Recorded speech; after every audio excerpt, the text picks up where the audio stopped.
Welcome back, friends, to Occultists Anonymous, sponsored by Roll20, The Onyx Path, and viewers like you. Thank you very much to all our supporters who hang out with us, who join us for our games live or recorded.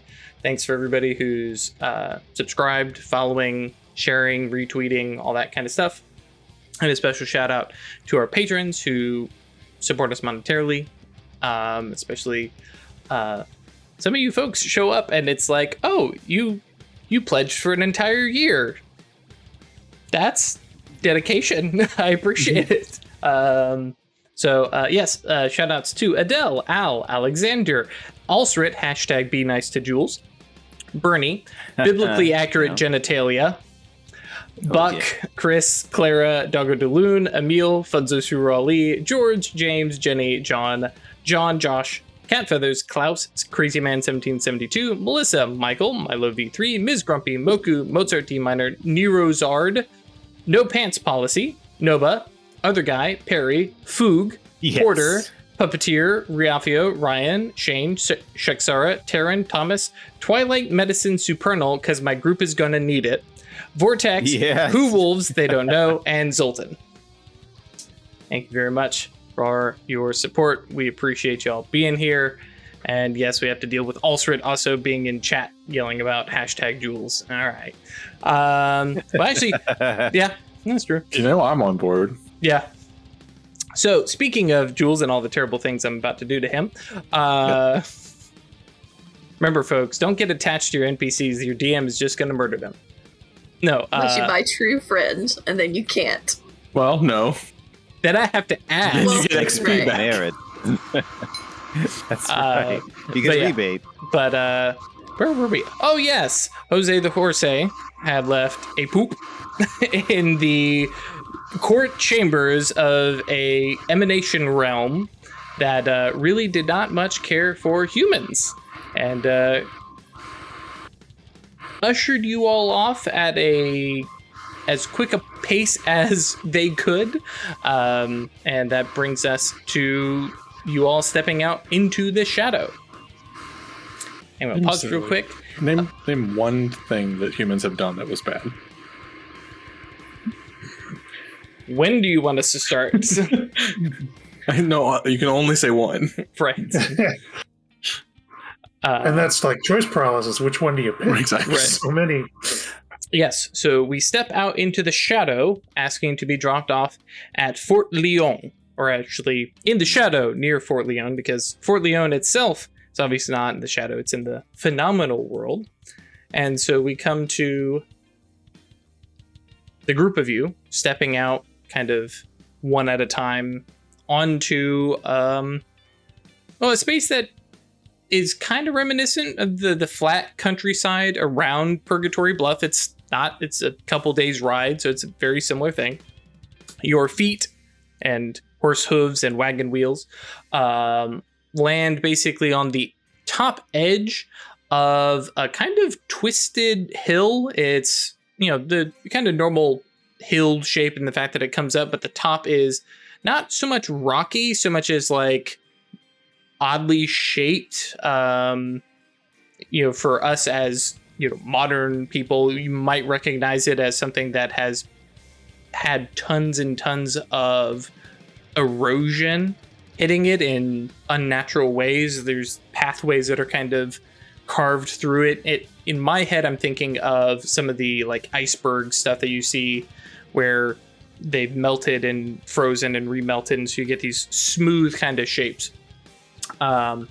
Said hill has a shockingly bare patch, no grass or anything like that, about the size of 2 football fields side by side, so fairly long, and the kind of pale off-white stone looks absolutely scoured clean, to the point that it looks like there's grooves and scratch marks through it. And then at the center of all that kind of patch is a large, like elephant-sized, teeming mass of striped and striated spheres of various shapes ranging from in colors of like red, black, white, and blue, kind of all mixed together.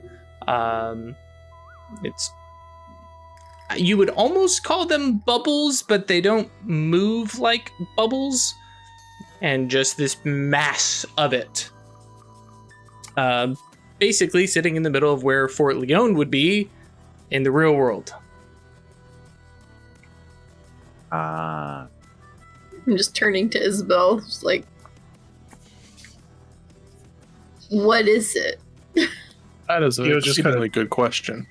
Taking little half steps closer to Isabel as well.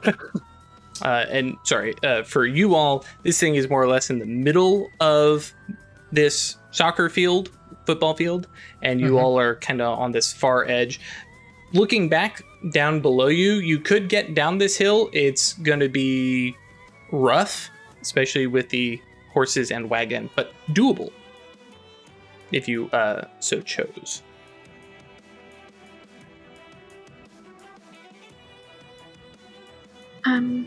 What is it? I'm trying to remember if it's a fate or time spell. The quick one that tells you, is this thing bad? Time momentary flux. That sounds right. That's what jumped into my head. Yeah, it's a 1-dot spell. I just need to know which arcana.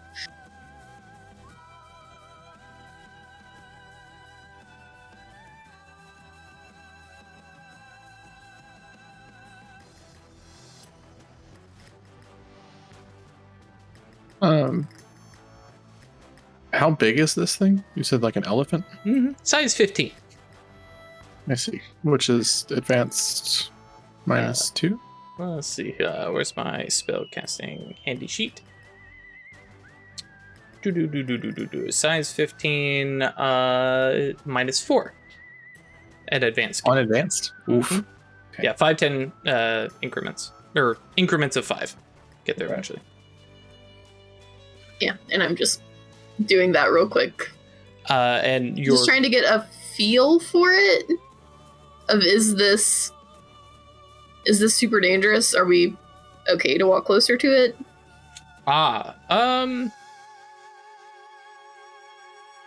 Is it bad?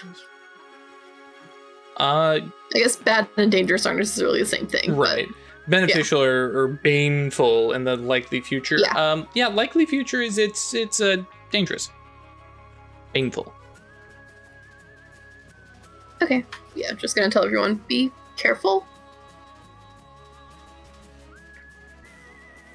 Considering we have had that first. Okay, perfect. Yeah. I can wait half a second.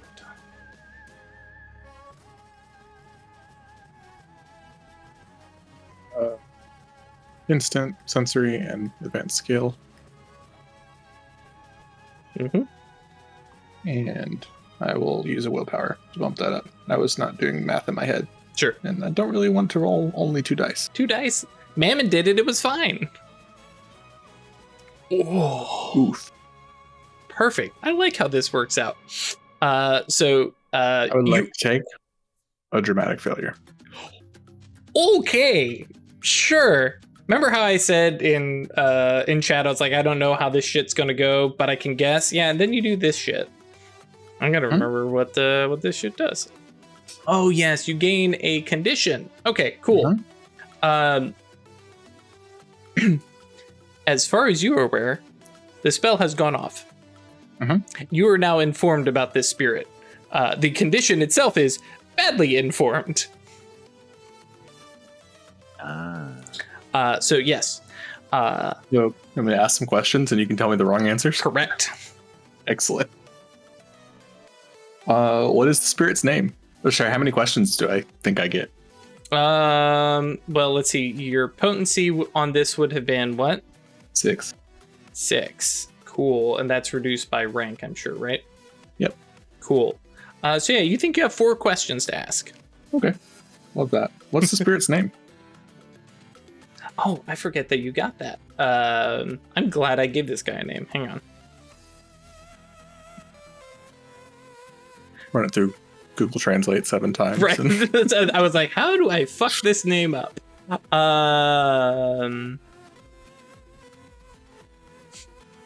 Bucket. Sazerac. Sazerac. Love that. Like liquor. What are its influences, and roughly how strong are they? Cool.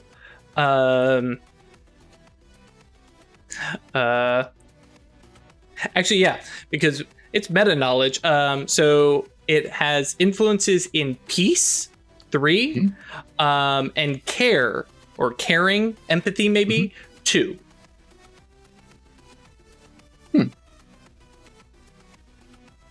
What is its ban?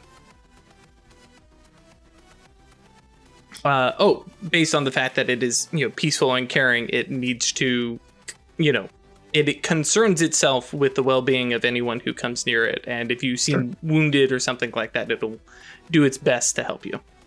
Excellent. How about its bane?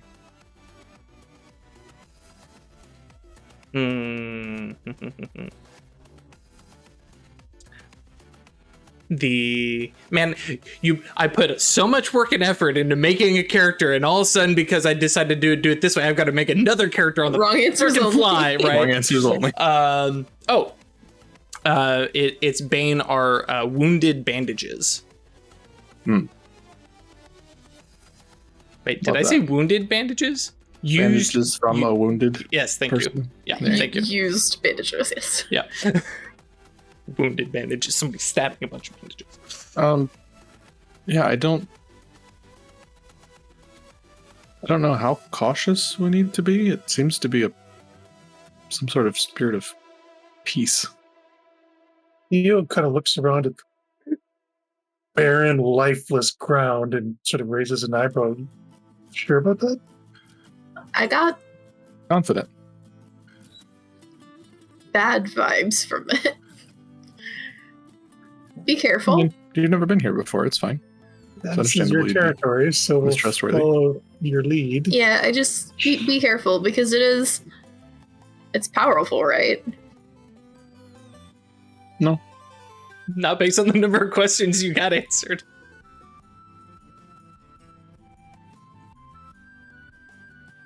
Okay, well, I'll let you do the talking. Sure. Which reminds me, did we determine if you had learned... first tongue. First tongue, okay. So, yeah. I learned first tongue. Way back. Still have yet to learn high speech, so... Oh, yeah, that's right. So, yeah, you all, kind of move forward towards this thing. Imagine still dismounted after being in the courtyard. And as you all are starting to walk out towards this thing, you can see some other, well, you would recognize them as spirits because you're in the shadow, right? Everyone can see. Right. Figures that start to step out of the teeming massive, orbs and spheres. And this is a big, chaotic jumble of stuff that is moving and roiling and, yeah. And when you, the spirits themselves that are stepping out of this mass look smaller, weaker, kind of part of its group, its entourage or something. Squire. Yeah. Actually, more of its court. Because I refresh myself on those terms.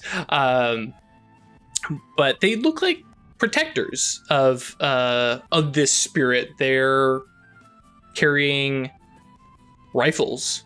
The shapes themselves are made of what looks like splashes of paint in a roughly humanoid shape.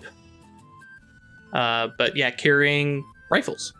And as you walk forward, they come out, and there's just 3 of them, but in kind of not necessarily parody, but imitation of human motion, and bring up rifles, aiming them, but clearly there's not even eyes or anything like that. Yes, Ralph. Thank you. So when this scene started and we saw this, Cloak turned on Mage Sight just to confirm if they have minds, right? These beings, if they're thinking beings. That's the first thing I want to know is, are these thinking beings? Absolutely. Yep. Okay, great. So I, of course, going along with the meta narrative, going to have Cloak just believe what Isabel said. However, once those guardians step out with the rifles and raise them, Cloak's going to fork an eyebrow, and I am going to quickly cast an improvised knowing spell. Spell we've seen him cast long time ago. Sure. I just want to know what their nature is. Sure. And Isabel's approaching, hands up, we got in peace. Yeah. Yeah. Don't mean to intrude. The scale, or the reaches, instant cast, sensory range, advanced scale. That's how the scene. By this point, Theo was right up against your shoulder. She's a little freaked out. Okay. Oh, and then of course, the second reach for. I'm with you. Right. Let's see here. I'm trying to remember. No, not that. You. Okay. I was trying to remember how spirits handled vice and virtue, which is they don't have one. So, So learning. Remember, Cloak doesn't know that kind of thing. So right. Yeah. So notably, actually, what reach did you pick up? The second reach you said. So specific social and mental. Yeah. And then of course aspirations. So. Gotcha. Okay. We'll go with the aspirations of, and sorry, you cast this on, I guess, just the guards. I guess at advanced scale. So did the you guards matter more. Did you take the negatives for the size of the? Oh, no. Right. Let's not worry about it. Yeah. She's more concerned with the guards, what they want right now. Yep. Okay, and that's what I was trying to double check on. Yeah. So yeah, their aspirations, they have one, which is to protect. Actually, now I can give you the actual name. Its real name. Yeah. Udersaz. Udersaz. Okay. Mm-hmm. You were Great. so close, Isabel. Stat wise, I'm going to give you that you get a mass jumble that you can't quite parse out because there are no social or mental stats for them. You get the idea that they seem on par with human average. Okay, cool. But actually trying to figure out the actual stats is hang on, that's not how things split up. Yeah. Gestalt works for me. Mm-hmm. And you said Udersaz? Mm-hmm. Okay. You all want to come up with a different pronunciation, you are welcome to. Udersaz. Yeah. Works for me. This is just a quick trying to determine if he should be worried about their immediate intent. Right. So, yeah. They're more on the protective side, correct? Great. Isabel, with your hands up, disarming the rifles are pointed and in a firing kind of position, but it's definitely they're not 100% sure how these things work, kind of thing. They have that I imagine they have them kind of centered on themselves as opposed to into the shoulder. They don't have shoulders, right? So. They're almost just stickmen drawings. Right. So Isabel's going to call out in first tongue. That. That's true. Isabel's going to call out in first tongue. Be still, spirits of peace. It is fine. We do not mean harm. There's no need for violence. Okay. We do not need to cause wounds for Sazerac to have to address. So the three of them pause, and like the guns kind of tip down, and the group of you, everybody hears a voice come from Udursaz, and 100% y'all are like, that this is not the voice of something that speaks peacefully. To play on a bad stereotype, this is like listening to somebody yelling in German. I don't care what they're saying. This sounds aggressive. Death metal vocals. There's a whole meme about that. Right. For everybody else, you are not able to actually know, because we have universal language. Actually, Yep. do we have a limited duration on that? Because remember, you before you had to turn it on. I couldn't remember if it was something that you were having to do once per scene.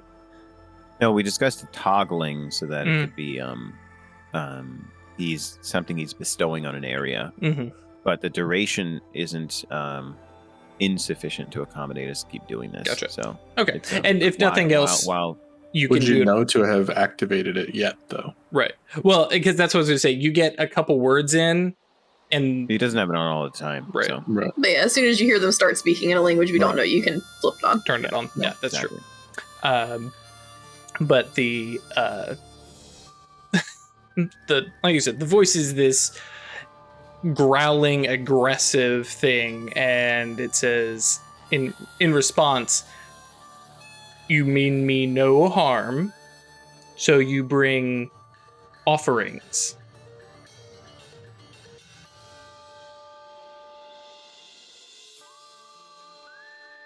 I've not had time to gather anything. We have just arrived a moment ago. If you would but tell us. And I'm going to What pause is you the issue there now? because it tells you real well what it wants. I've got to roll some dice, but as soon as fun. yeah. Dun, dun, dun, dun, dun. Time for some.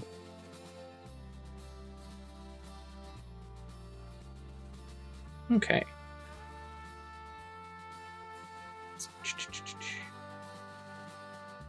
It spends 2. Somebody about to be under the influence, huh? You are about to be under the influence. Actually, let me change this to where I can edit this essence as I go. All right, and then rolling power plus finesse.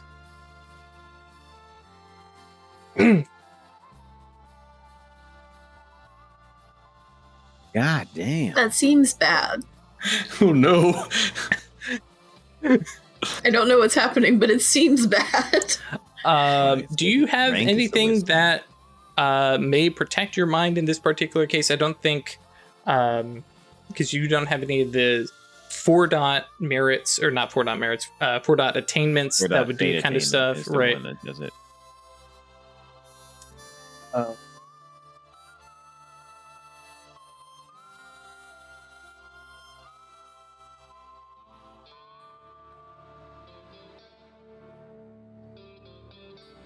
This is not an attack. Mm-mm. No, Okay, this is then a No, I have nothing. Gotcha. Okay. You receive a short vision of whatever the entity wishes her to do, and you are under the obsessed condition regarding carrying that mission out, which, before we describe that, we'll go over to the obsessed condition, which is persistent. Something's on your character's mind, and she just can't shake it. Gains night again quality on all rolls related to pursuing that obsession. On rolls that are unrelated, it loses the 10 again. Resolution is shedding or purging. Beat whenever you fail to fulfill an obligation due to pursuing her obsession. Your obsession: bring Udurzaz more guns.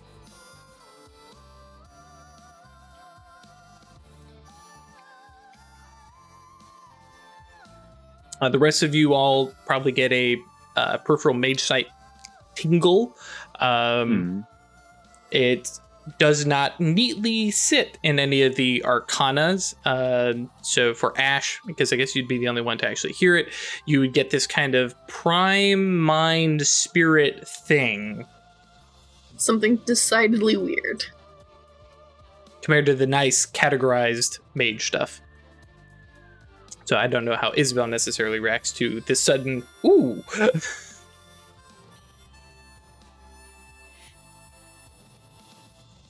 I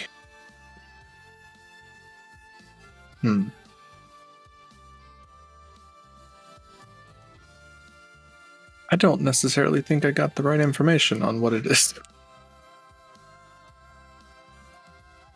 What does that Because it mean? wants guns. More guns. It would Jules very much like me to help it get more guns.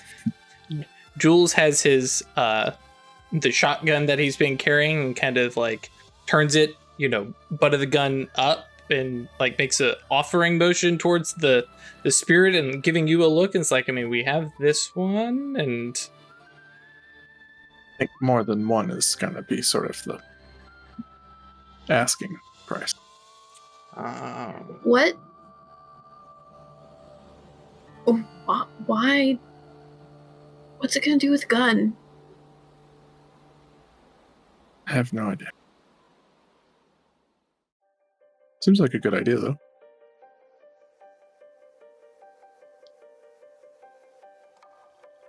I mean, if we give it the guns, it won't be mad at us. Is that how this works? Mm-hmm. I don't think we have enough guns. Can we make more? I can make gun-shaped objects. I don't know if I can Make fabricate it work as a out of gun. nothing. Yeah. What does it think is a gun? Ooh, good idea. do you ask this? Well, yeah, I guess, do we direct that question to Udursaz? Cloak's directing it to Isabel. Mm-hmm. I mean, I guess he could speak to Udursaz. But You want me to ask what it alright. thinks a gun is? yeah, there we go. Cool, then he will. Then he'll turn and say, Udursaz, what is a gun for you? From the pile of shifting spheres, a small armory kind of gets shoved out from beneath the spheres, and you see these rifles clattering and stacking on top of each other, not in any kind of orderly fashion. Notably, you can all see, because of the fact that we are in the shadow and there is no twilight, you can see these nascent little moat spirits that look similar to the red streaked forms holding 3 guns, and that are, clinging on. And it looks, actually, yeah, that's true. We have Ganem over here as well, screaming, because Ganem is always screaming. And yeah, the first tongue replies, "These are guns, stupid human." So are they real guns? Yes. That's my question out of character. Mhm. Okay. Great. Yeah, I don't think we can give it a gun-shaped blank. Seems to know what guns are.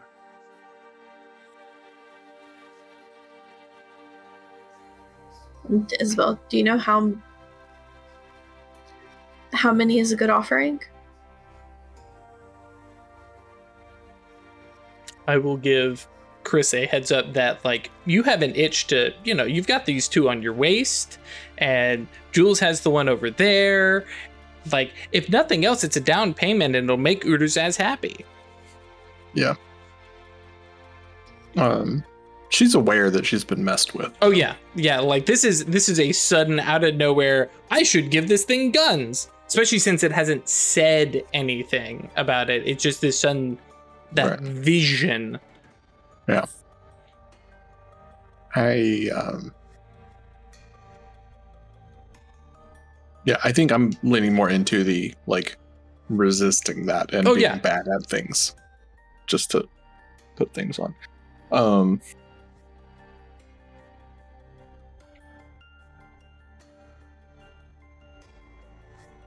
she's going to try to convince Udersaz that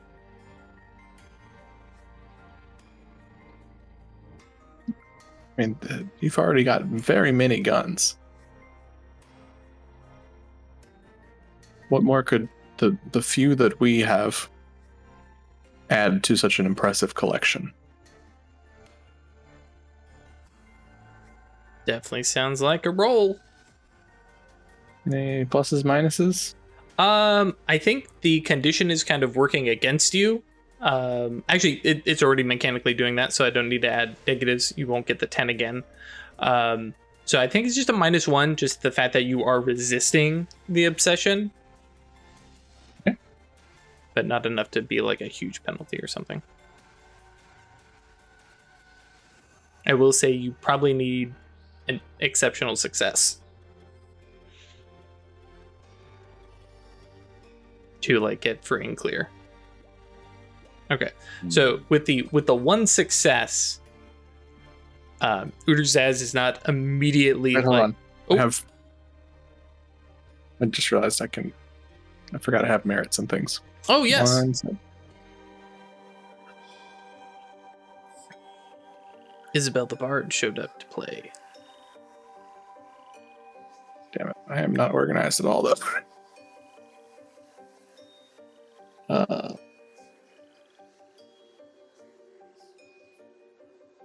Appreciate chat. It's very into gun control. It requires control of all guns.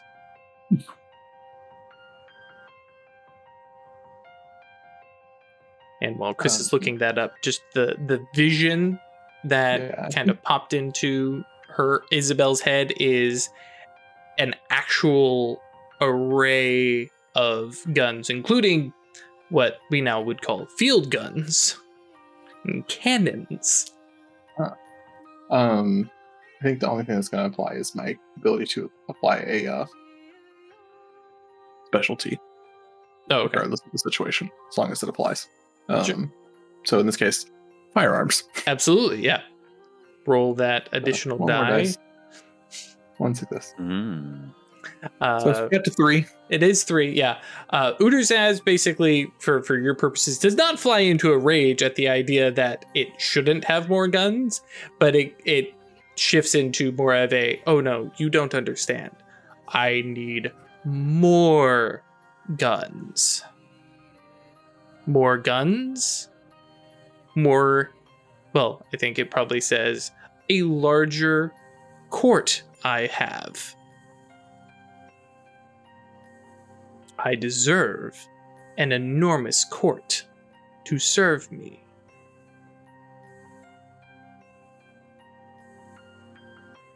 So is it waking up the spirits in the guns to be its court? It's a good guess.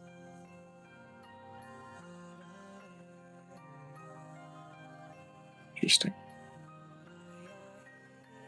Isabel, what do we stand to gain from further engaging Uderzaz?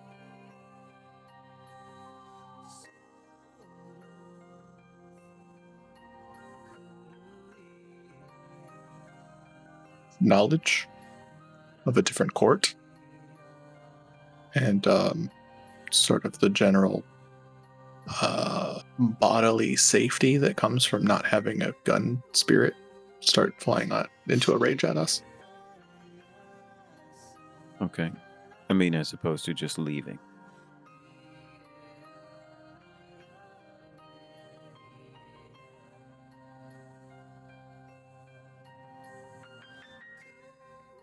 Is that even an option? Turning around and walking away. Is Sure all that we could. We might be pursued.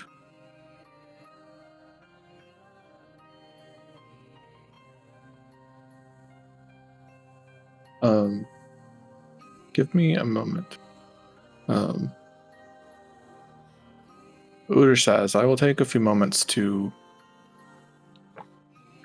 peer across the gauntlet, to look upon the fort that feeds you. See if there are any stockpiles, perhaps.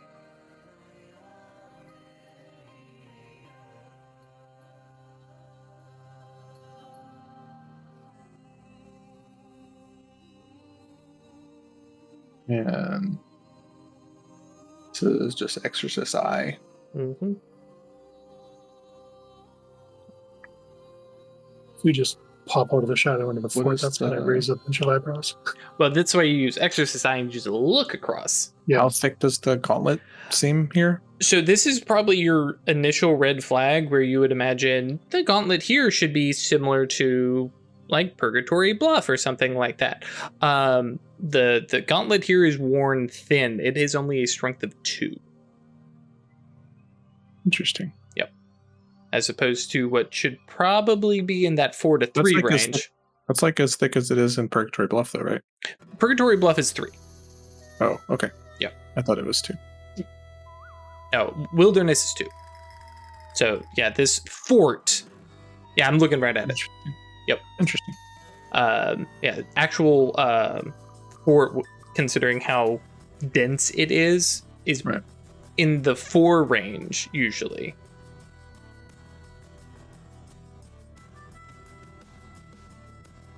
Yeah, Exorcist Eye, Yeah, withstood by Gauntlet. And it is a duration spell.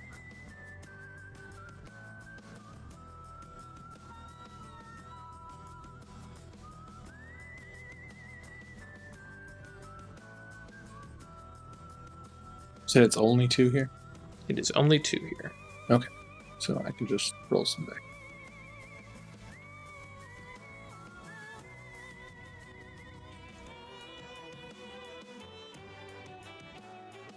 Just using my shadow name real quick. Absolutely.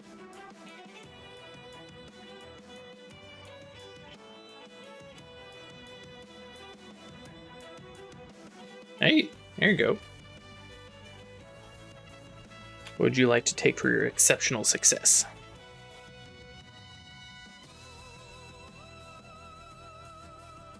Get the mana back. Okay. And as your vision shifts across, I imagine you're just throwing your vision and hearing? Because it says... Shift or perceptions. Yeah, I'm just going to kind of sit down for a second and then expand my consciousness across the gauntlet. Cool. Yeah, there's that little like jello push through, and you see you're smack dab in the middle of the fort, and where Udersaz is sitting, you recognize what must be the rather heavily armed and guarded armory. Inside of your view from where you're standing is the front of said armory, the guards posted next to it, and the wide open doors that are showing an empty armory. Oh, shit. Oh. And I will also, just for meta knowledge, remind you all about what the Yeah. Cavaliers were yelling about, the Dragoons. Yeah, the stolen guns. Yep. I see. I thought I wasn't even going to bring this plot point up, but then you're all, let's go to Fort Lyon. I was like, all right, well, do it this way. You'll find out about this Perfect. real quick.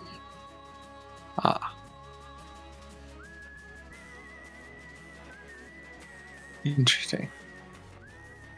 Yeah, what would normally be like a heavily guarded armory is instead wide open and has just 2 guards basically standing at the front door, just making sure people don't wander into a secured facility, but it's already been ransacked and looted. You may see like crates of like cannonballs. So sorry, maybe this is something I have to investigate. Am I to infer that the guns have been stolen into the shadow? That would be a decent like Okay. deduction. Sure. Gauntlet is thin. Oh. She'll shift her perceptions back. Do you remember the Cavaliers that were so concerned about the missing guns? Yes. Mm-hmm.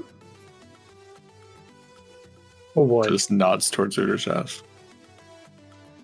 How? I agree, Layla. The trying to gauntlet spirit is can- worn thin. Thinner than it should be.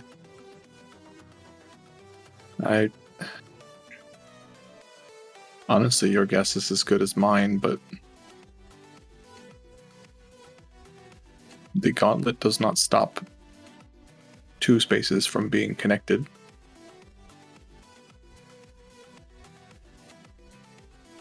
Does it have the ability to cross? You want to give me an intellect plus occult roll? Anybody, honestly. Just having this discussion.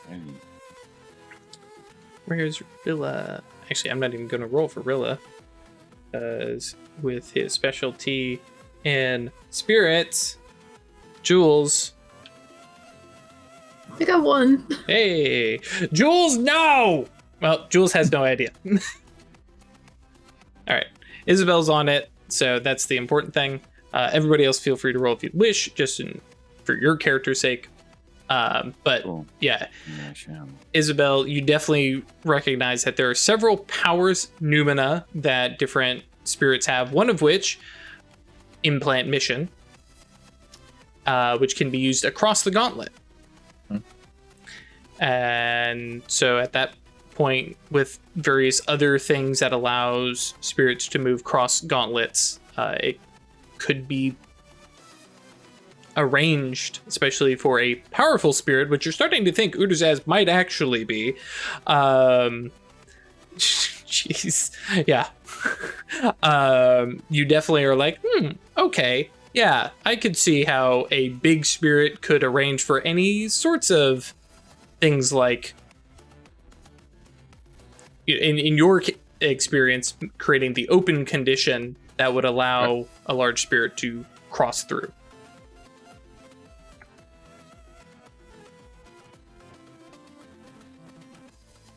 Interesting. And based off that roll, I think Cloak is right there because there's probably been some experimentation and trying to figure out what Goche could do in a similar situation. Yeah. Exactly. So do we need to...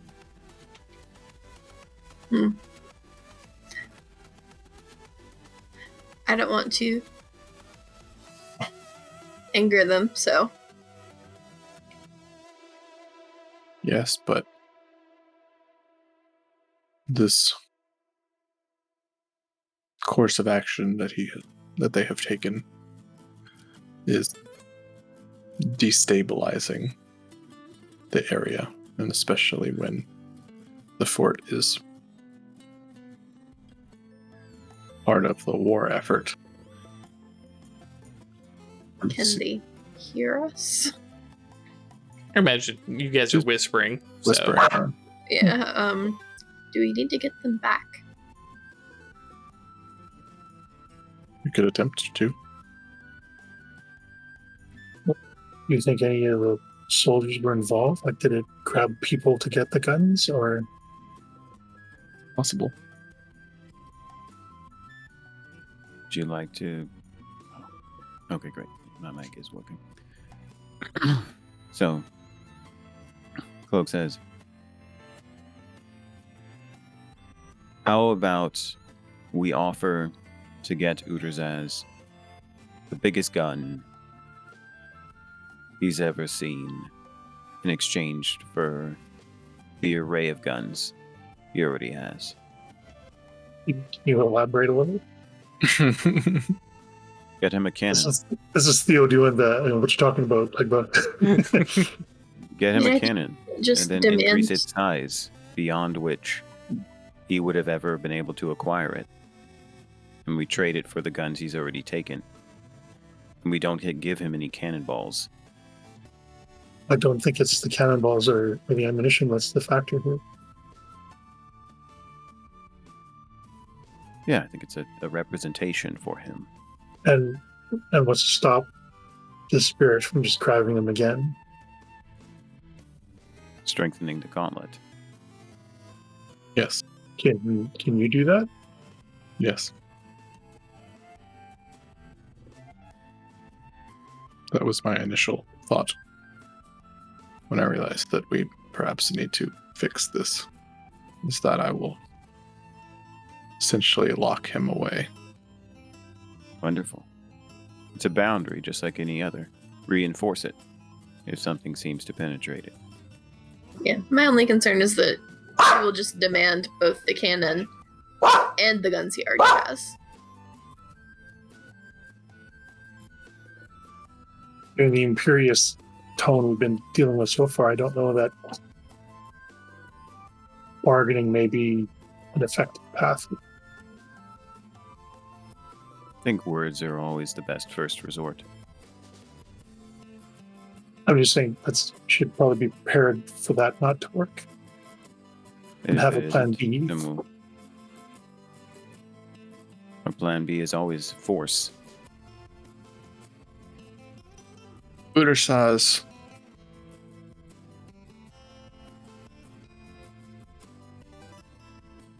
I see now where you have obtained these guns from.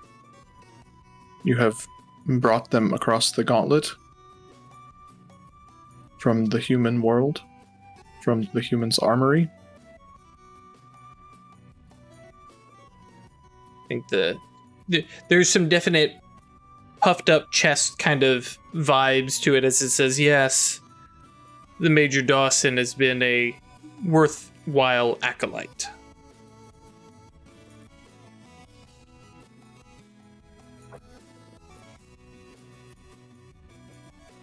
Major Dawson.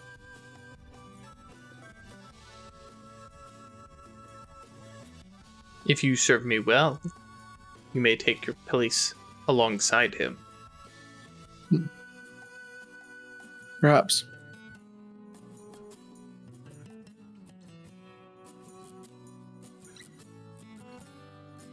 Do not worry that an empty armory will lead you to have issues on this side without a source of resonance feeding through the gauntlet.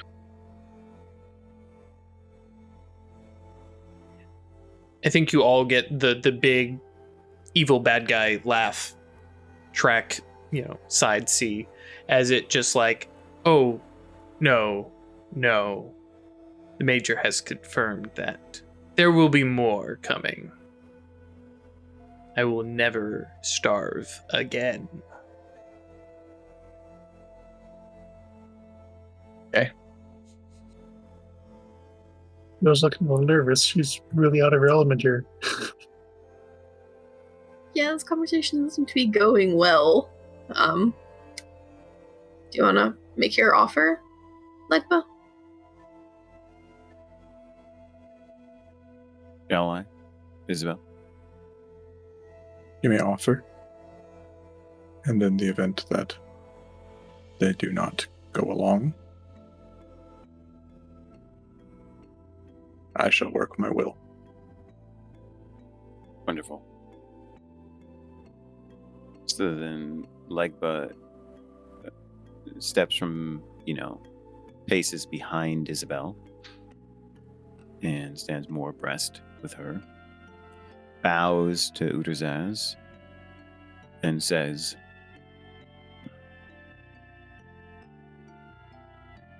we are humble travelers, and having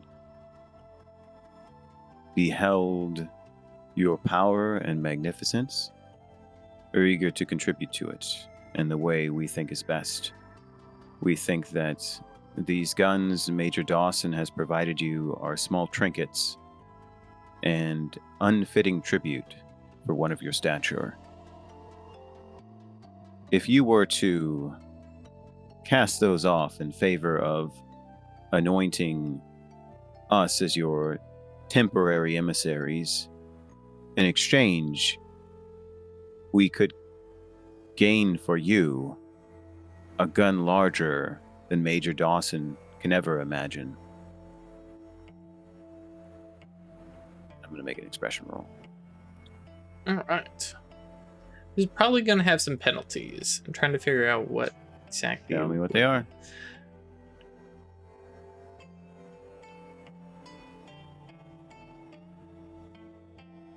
This is very against what it needs. We'll put -2. All right. It's not me. huge, but yeah.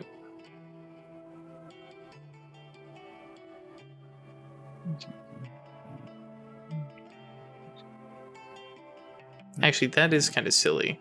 Yeah, that's not much of a penalty at all. Right, because I'm thinking this thing is -2. vastly bigger than a human. -2 is a considerable penalty in COD. Yeah, but this is, meta-wise, this is a rank 4 entity that you're dealing with. I'm trying to think about it. Because You're trying to convince it to do something it does not want to do. Yeah, I'm trying to think Well, of... Go ahead. Out of character, I do not think that there is a sound argument that this is not something it does not want to do. I think giving up the guns is something it does not want to do. However, depending upon how Legba is presenting this information, the idea of trading the small guns for an incredibly large gun may indeed be something it does want to do. And I'm glad you're bringing this up as a meta out of character conversation. 100%, it wants quantity over quality. It wants more I guns. misunderstood. Okay, gotcha. All right, fair enough. Thank you for mentioning that. Mhm. But I think I would have gone about this differently, because I think I, out of character, perceived its investment in guns differently than you meant that specifically. So I'm happy to let it ride and go with what we have so far. Sure. And take an increasingly a steeper penalty if you think that's more appropriate. Yeah, while you were talking about it now. Yeah, it's intelligence plus expression is argument, penalized by resolve. Mm-hmm. And so this is less an argument more so than an entreaty. Sure.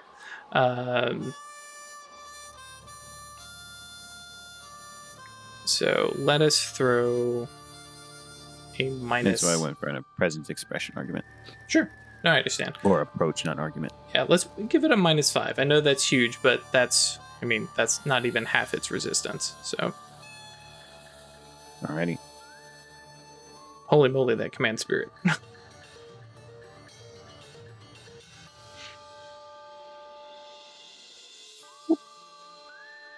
Four and 1. Yeah. Which, and as we discussed, Cloak,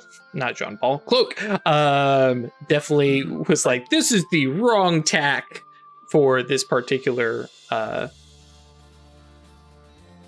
scenario. And Uters as like, it's just a big laughing, like, no, that might work for some simpleton, one for many, but I need many. And I think, that kind of resounds. Yeah, no, I think it just, kind of laughs off the idea of, multiple guns for a cannon. Though, yeah, we'll leave it at that.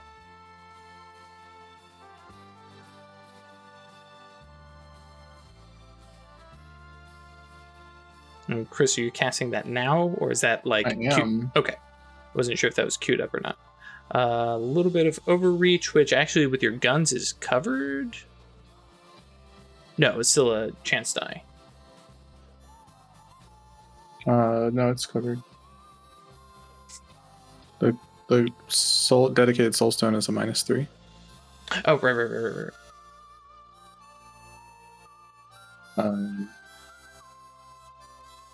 So yeah, she just like really falls fully into petrichor, and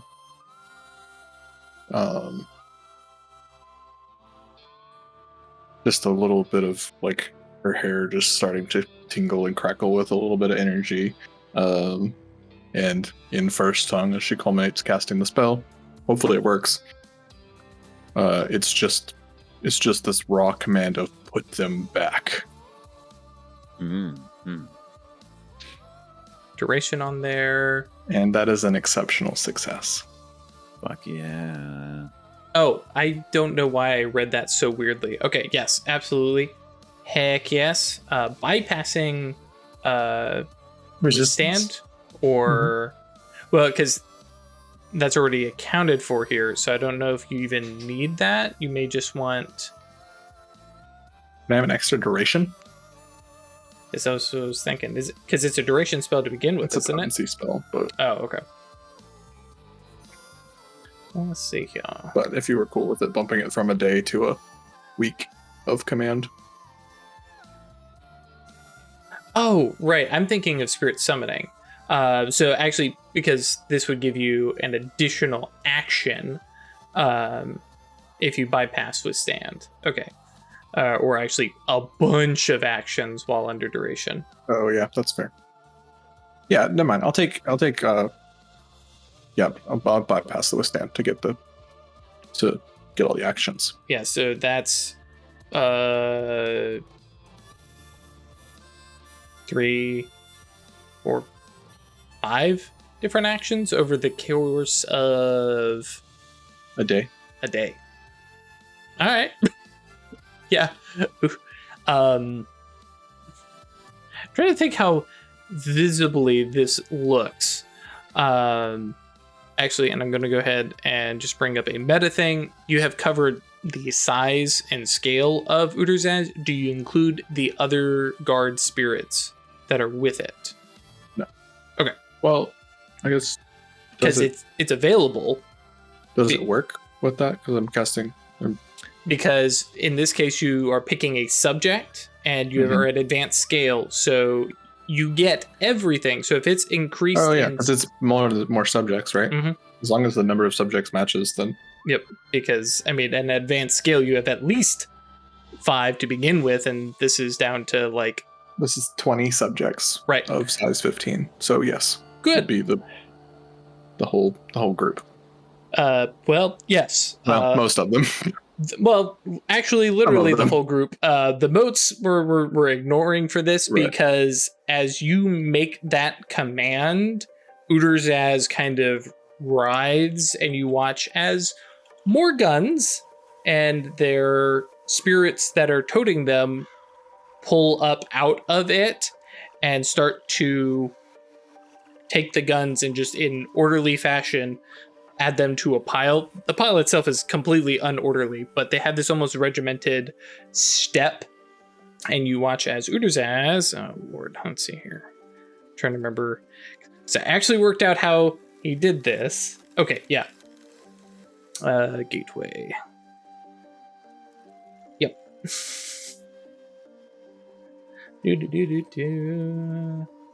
Where is... Oh, it's a... that thing.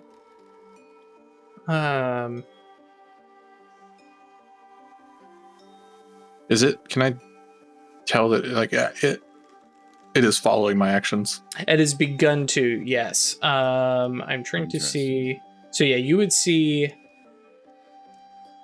Because I'm trying to paint the right picture. Yeah, okay. So you watch as Uderzaz begins to direct some attention to the other side of the gauntlet, peripheral mage sight going off, and somewhere something is going on in the fort and some things are happening elsewhere. But yes, it appears that it is starting to begrudgingly dragging its feet.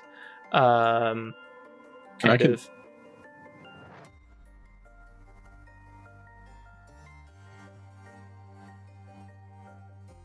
see here. Does Exorcist Eye let me go in and out?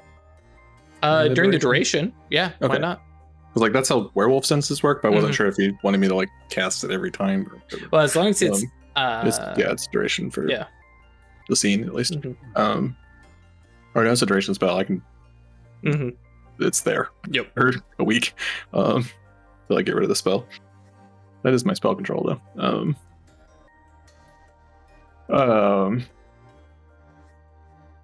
Throw yourself across the gauntlet. Yeah. Cool. Watching what's happening. So this is definitely an opportunity to learn on how something like this could happen. Out of the armory, which previously had looked empty, comes a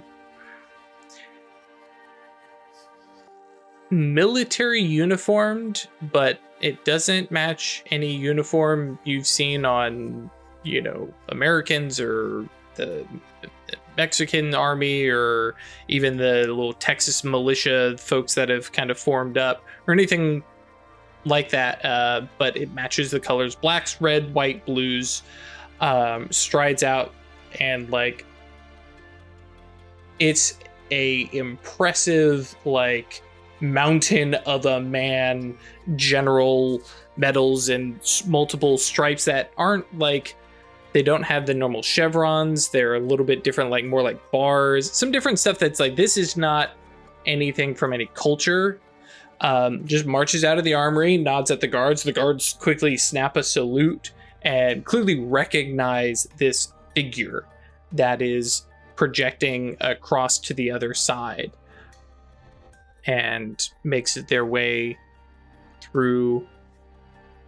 Well, yeah, for our purposes, Isabel can follow along from the other side of the gauntlet. Your feet, I imagine you keep your feet, so it's awkward, walking, but Right. And this thing walks up and makes its way to the major's office, effectively, and He like is just like reaching out. Legba, take my hand. All right, he does. just as like balance and such. Or And I'm gonna essentially follow into the office, sure. but looking across. Mm-hmm. Oh yeah, and then we know where it is. Um, Or as best as we can. yeah, I realized actually, yeah, because you wouldn't be able to follow up steps or anything like that. But yeah, able to kind of follow through, and you have these weird sensations of walking through walls, and are able to, for our purposes, that way the narrative doesn't stop, are able to peek in and listen as this major is given orders by Uderzaz in this bizarre, not quite right military uniform, and the major seems completely enraptured by this entity, just completely fuzzed up and very cult-like behavior, worshiping a demigod. Throwback to the stuff that we talked about way back in session 0. Spirits are assholes. They're little gods. And this guy is flexing to get Right. this to happen. And basically telling, you pick up that the major is being ordered to perform some kind of ritual in the armory again. We need to do it again.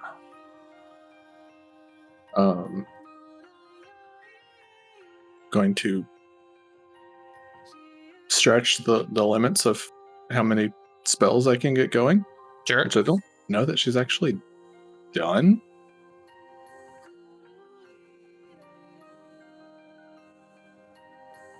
Yeah, probably. I mean, most assuredly. at some Especially point, over but- the year, yeah.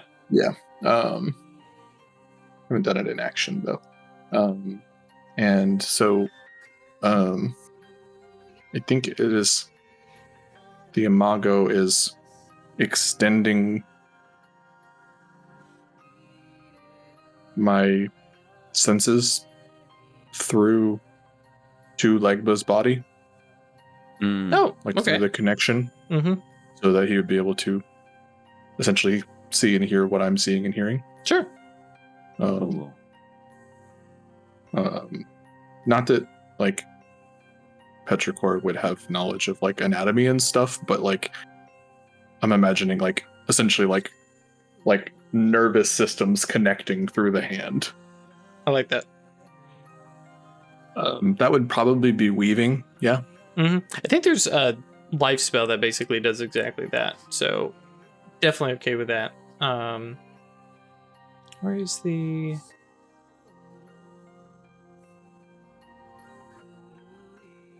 Regardless, yeah, I'm good with that. Sharing senses.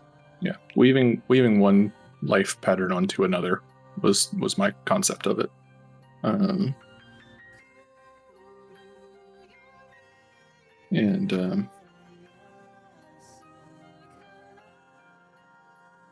Just a quick roll. Because instant duration. Yeah. Don't need sensory. Oh, +1 for additional. So we will have chance. No, again, no chance dying. Right. Yeah, should be good. Just using the clue.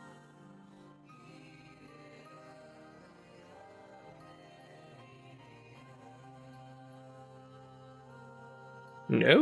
No. Want another dramatic failure? I don't think I can. No. Yeah, No, I want to try again. I'm definitely okay with that. That frustration of, no, it should work. Worked, damn it. Hit it with a spanner. This one would have a paradox, though.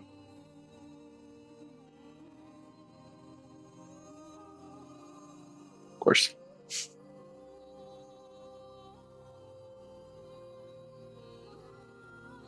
Take your little boo-boo. No, my mic was off. If you had spent a mana, it wouldn't have been a paradox. Don't have that much, though. Oh, gotcha. She hasn't really inherently learned all of her oblations and had time to do them yet. Makes sense.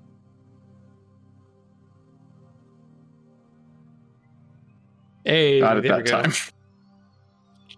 And it's just in like halting high speed because she's really trying to like pick up on the fly everything that you and or that Legba and Baba Sarah have been doing with high speech, and so just this like halting like attempt at using it as a yantra, but it I like doesn't that. quite work. And it's just see through my eyes. See what I see. Sort of omens give me sight. Yeah. Anyways, yeah. So, and especially considering, I believe we've had some shared sight kind of stuff before with like telepathy. So of course now we've got this, other way of doing it. So we have a different vibe. It should be something that Legba is okay with, but like you're actually getting full like everything that Isabel's feeling, right? Oh yeah. Full Like senses. it's full nervous system connection. The itchy scar Right. across the chest. Yeah. Feeling somebody else's scars Yeah. is often meant figuratively. But now gets to experience it literally. Yeah, and so the two of you have a moment here with this major getting new orders and him just like, yeah, okay, I can do this. Yes, I will do this. Absolutely. Tonight, as soon as sun, there are guards loyal to me is the way he says it. Who will ensure that this ritual happens. And the entity disappears. Just right there in the office. Oh wow. It's kind of cool. Like you'd have proprioception of Isabel's body and everything. Like you'd be fully aware. Mm-hmm. Yep. It's really cool. Yeah. But you don't have control over it. So as I move, you just feel like I hate it. I hate it. Like motion sick instantly. I turned my head to the right. I wasn't ready for that. Bad VR. Like the when I was recovering from my gallbladder surgery, the pain meds they had me on, like literally I was like turning my head and my vision would catch up like 3 seconds later. Yeah. It was bad. Oh. Yeah, that seems unpleasant. So, yes. If you wish to grab a connection to him or Yes. anything Good you idea. feel we should do with a spirit's sycophant who may be in charge of a fort.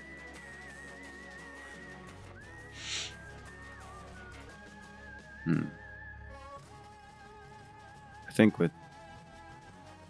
so he knows what it looks like and he knows his name. So now that he has his memory, he can definitely forge one whole cloth from that mental impression. However, it probably would be a good idea to just use the opportunity to grab some sympathy, right? Mhm. To cast a space spell to acquire some connection Yoink. there. Yep. Let me get it. Sensory range. Instant cast. This isn't remote.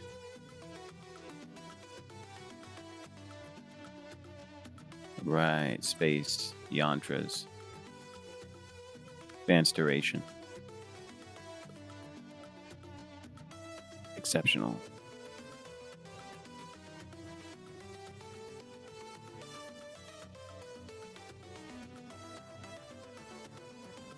Also, I was going over my notes about the our little first dragoons. I had mentioned that they're out of Fort Laramie, but that is incorrect. They're definitely out of Fort Lyon. Fort Laramie is the historically accurate where they would have been from. Yeah. I was going back getting their names, and I looked over and I said, no, that's definitely not Fort Laramie. That's up in like Nebraska or farther north than that. Anyways, artifact.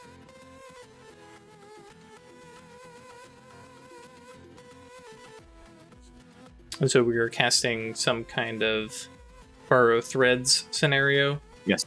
Okay. Mm-hmm. An improvised space spell. Cool.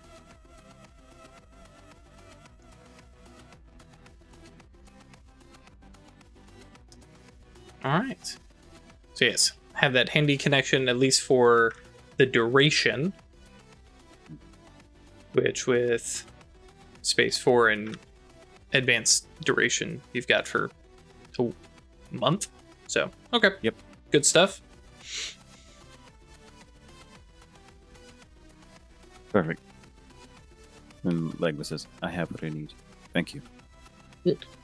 And so Cloak hears himself saying, I have what I need, thank you. Well, if he hadn't been if he hadn't had experience, to walk in two worlds constantly for That's like true. a year and a half, Yep. this would be even more unsettling. This is definitely a new experience, right? Yeah. Because it's occurring physically and it isn't two mental processes, but there is a similarity there because it's two sources of sensory information. Yep. That's fun. You should let's go and lets the spell disconnect. Right. You find yourself standing with Legba like near the edge of the hill, having wandered about. Meanwhile, going back over to Arachne and Babasera, the guards at this point have piled a ridiculous amount of rifles. There are actually about 20 or so total guards with their own rifles, plus more, which you're like, oh yeah, no, that's an entire fort's armory worth of rifles. Which, I did not mention, but should potentially be obvious. Watching and looking around Fort Lyon like that, there were very few soldiers with weapons. That's no good. Yep. And also for Arachne and Babasera, Udusaz and all the guards are just like clammed up, not saying anything, and very because with command spirit it's a direct It's control. just brute force. Yeah. Just like do this thing. They can be surly about it, but Oh they yeah. have to do it. Oh yeah. Oh, yeah. Udusaz is real surly right now. I'm not saying a word. I'm just gonna Observe, Let keep him your hand do on your that, gun. yeah. I'm trying not to antagonize them further. See, what I thought I'd do is piss him off on purpose. That's what Yeah. I'm talking about. Oh boy, I'm Turn gonna up have the to write burner. some notes. Sorry. I think this is a good spot for us to take our break. We can figure out our next steps off camera, and then we'll come back and finish out the episode. So, Twitch guys, back in a sec.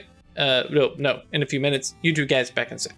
As Udusaz and its court continues working on getting these objects, well, the rifles, placed back in. Yeah, another follow-up is, as you're watching this, you can see now none of the guns are loaded. There's no ammo anywhere, so the threat of being shot at was minimal. Spirits have other ways of harming you. Right. And I think there's one little wrap-up thing that Chris, you wanted to do. Okay, cool. Well, I didn't want to do it until the guns were back. Okay. Makes sense. So that In is case going to it be a impacted. question then. Do you guys set up camp here and wait? I feel like we need to, because we can't really. We shouldn't leave yet. It's up to you all. I'm going to. We also need to try to find the journal writer. Well, did it say that they would find us?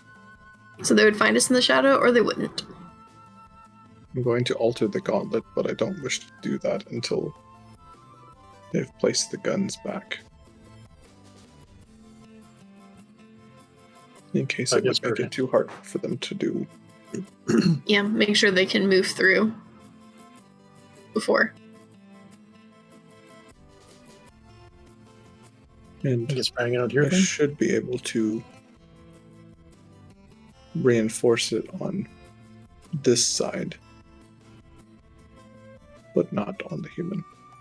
You all ready to do some wacky shit? Okay. Could do a hung spell.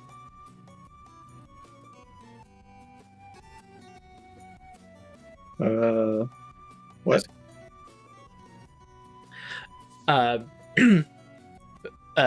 Because we're actually using time magic. We didn't use it much in the last one, but yeah. Isn't that time too?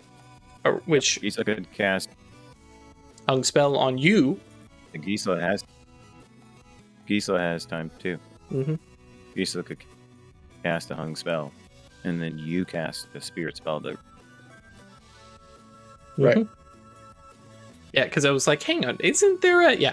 So, and specifically using conditional duration, you could literally set it up. We have played this game for I don't know how long, and we've never done one of the classic little mage tricks of when this thing happens, these things go off. Yeah, does it work like that? Like, I can give Isabel a spell? The subject is the mage who will be casting the spells. So in this case, you would cast it on Isabel. Isabel has to specifically build the imago to take advantage of the spell's effect and pays a mana. But thereafter, the hung spell can entrap up to its potency and spells, which remain in Isabel's spell control until the spell until hung spell goes off. And then when hung spell ends, immediately the trapped spells immediately go in to their own durations, which is a lasting spell anyways, but Additional duration would be like when the guns have been put back. right. Mm-hmm. Cool. I was like, hang on, there's an actual, we don't even have to get creative with this. It's already here. Yep. Anything I have to double check on? And considering that Isabel has been trying to learn a little bit of the time from from you. that Okay, might yeah, be that- I can do this. That doesn't work the way I thought it did. I thought it worked on a spell. No, it is a big ol' It's a basket of it's spells. like a condition you put on someone that they can choose to trigger. Yeah, I always forget that it's not in the time to attainment. Right. Because it feels like it should be. Mm-hmm. But no, temporal sympathy, which you barely ever use. Never use. Only in spells that call for it. Yep. Right. This very narrow window. Yeah. So yeah, for purposes, unless you all want to roll this up, I'm absolutely fine with Ash. Gisela spends 1 mana to cast Hung Spell with a conditional duration. And then Isabel, First means one. yeah, Petrichor spends 1 because you you only have the one spell to cast. And then Seems good. I'm good with that. That way we don't sit here and roll for things we know you can cast. It makes it into a big ritual. Because we gotta sit here and wait for it to happen anyway, so it's gonna take some time. So. Cool. So you ritually cast these spells? Well, Isabel does. Okay. Yeah. If that makes sense. No, I don't know I'm what the absolutely timeline cool with is it. for- I'm just imagining the look of this. So I'm totally cool with any decisions. I'm not gonna gotcha on anybody. Yeah, no, I think she gets up onto the edge of the area Mm-hmm. and just starts pouring power. Like I'm imagining it, picturing it like a fog rolling in, and it's just this like thickening. You won't be able to see through. You won't be able to act through the fog, and it just sort of like rolls in down into this like scoured valley that it's living in and stuff. Cool. I like that. And if you're doing that ritual, that's 3 hours. Mhm. Right. Cool. Just double checking. So yeah, for everybody else, you got 3 hours. Jules of note is over here looking at spirits and has busted out a notebook that you have all seen him take notes in before. 100% it is, oh my gosh, what is Jules' last name? Oh my gosh. I don't know. When Remington is real. Jules Is it Lamb. Lamb? Yeah, Jules Lamb's spirit guide. We're Yeah. writing little spirit bestiary. Yep. English nerd squad with all their journals. Yep. Is Gisela doing the ritual too, or is she doing what was like cast? No, to give the conditional thing. Mhm. I would probably have just like sort of reached out and touched her on the shoulder as like bestow a blessing. Mhm. Mm-hmm. So it'll be the three of us waiting over.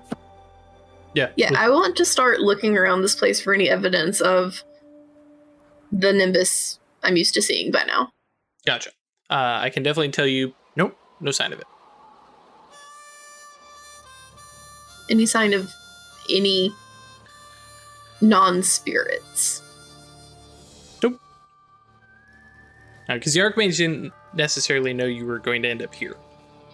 Just, yeah, meta-wise.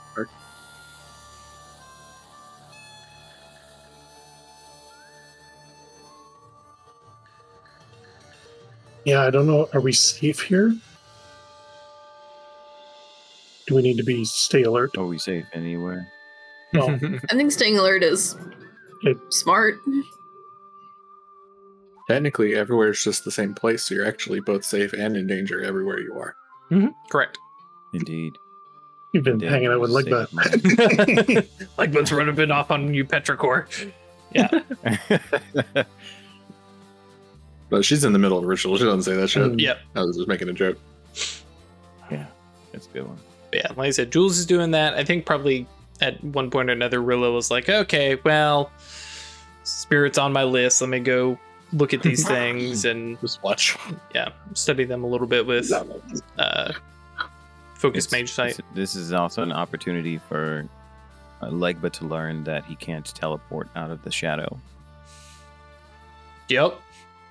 Nice. So it's going to start with some scrying around, right? Seeing what he can see at a distance. See if it works within the shadow. Yep. Like, No okay, problems. this is a different realm, so let's see if I can move around. Let's see if I can see things, right? And then he's going to be like, all right, well, let's see what Major Dawson's up to. Yep. So he's first going to see if he can scry across the gauntlet Definitely fails. before he would even attempt it. What did you say? It definitely fails. Cool. Okay. Does Twilight exist here? Nope. There's no Twilight in the shadow. Okay. Yeah, hence Ganem over here gibbering and like, oh my god. Yeah. You Yeah. finally have a chance to meet him. I would, Oh yeah. yeah, We could- I would want to yeah. have a conversation with your little neurotic flute spirit. who's over here just like clinging, especially because, well, I guess just needs to be nearby the flute. But within the shadow actually doesn't need to be within resonance, because that's only on the other side of the shadow. But he's also small and scared all the time. So Yep. And just like, yeah, and imagine them pulling out a list. All right, complaints. Papa Sarah, stop messing with dead things. That's not where that goes.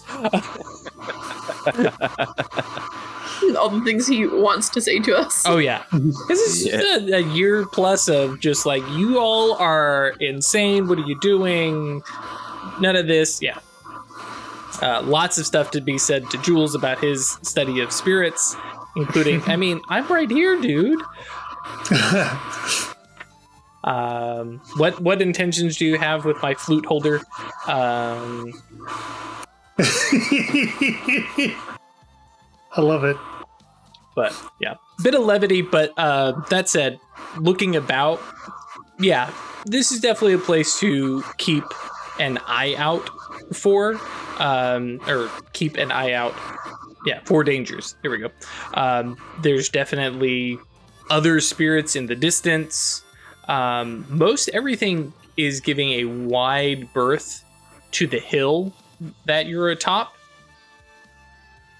Actually, let me go look at Rilla's character sheet.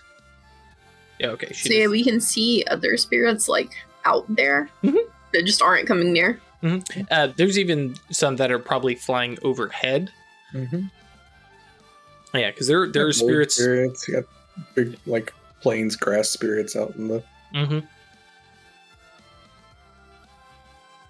Yeah, a lot of stuff moving out and about, but there's a definite, like, here especially has a wide berth around it. It's very clear that Uterzaz has kind of staked their territory and does not deal well with intruders.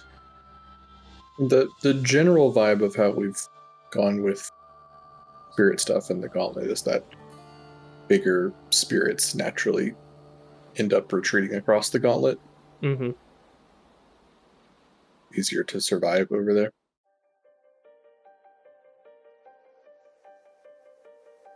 But yeah, plentiful smaller ones that are scrambling around looking for stuff. Right. Getting eating each other. Oh yeah, lots of National Geographic levels of like, oh, that rabbit spirit just demolished that grass spirit. It's like, that should be so cute. Then they got eaten by a big rabbit spirit, so. Right. Everything here is basically predator or prey or servant to a more powerful. Everything is predator. Everything is predator.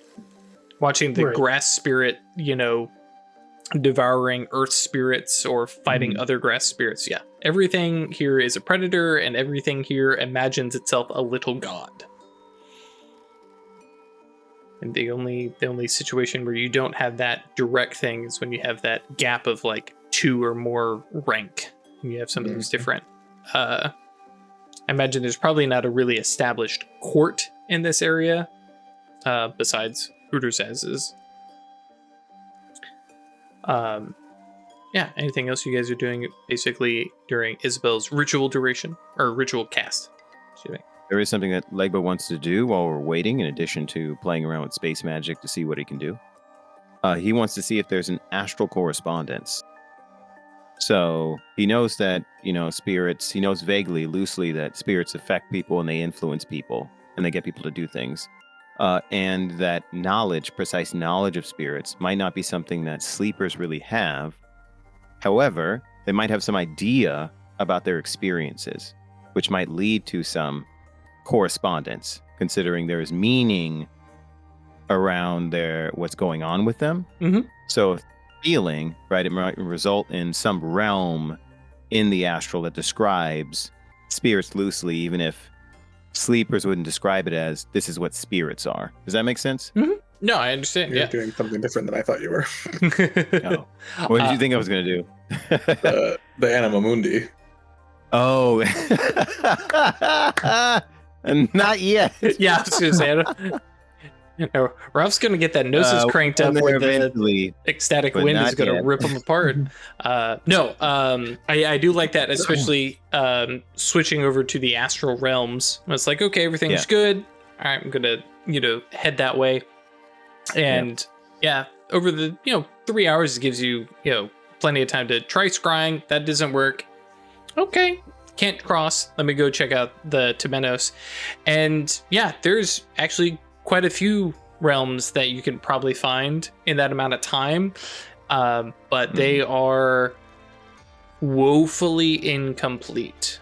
You find places where you have shamanism, right? And some of that, much of which is kind of at this point started to deteriorate, and then you have other stuff that gets into more animism and stuff like that. Right, I was gonna say ritual and religious kind of belief, which those have good, groundings still, because there's plenty of that still, but it's also incomplete. And then I think somewhere towards the end of the 3 hours, you find this small little realm that is guarded by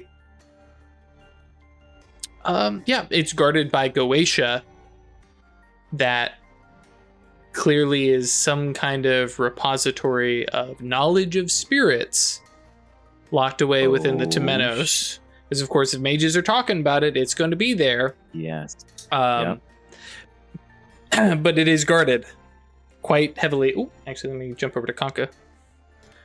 By some Goetia. No. Notes. Sorry, I clicked on a bookmark and all of a sudden my browser was like, hey, you want to go see Slack? No, I don't need Slack. I haven't been on Slack for forever. Where is... Yes. So, the area is guarded by what appears to be British soldiers, or something that looks akin to them. And they all have proudly across their chest an iron pyramid stitched into it.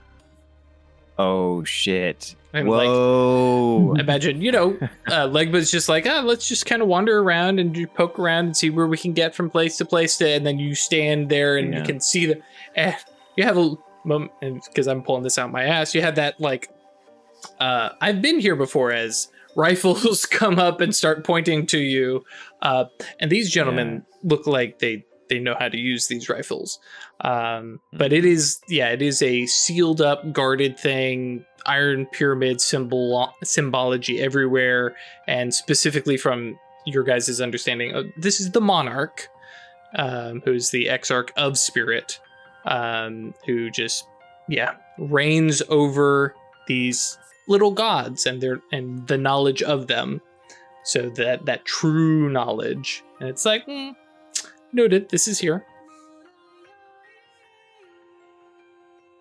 Intriguing.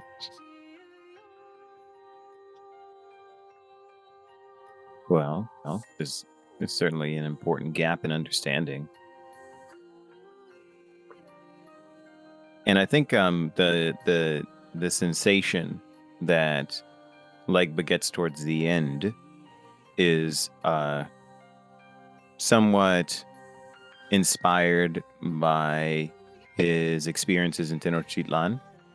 Like, okay, that's a Goetic realm, and he's become more invested in trying to prevent methods of belief and religious practices from just fading away, right? He has a personal stake in that, sure, as an Ungan, right? Mm-hmm. And then, like, being present there in Tenochtitlan and seeing, okay, this is what happens. Things go in weird directions, and people practice things that they wouldn't have otherwise chosen to practice if they were allowed to preserve their traditions. So he's more invested in that. And so he sees that, oh, wait a minute, people have been involving spirits in their own traditional practices for a long time as he's visiting these realms tangentially, right? Like, okay, this is a thing.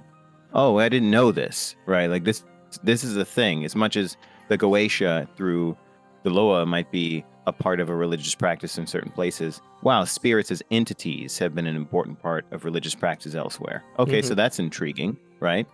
And then he sees that, well, there's an entire dominion of tyranny involving the use and engagement with spirits.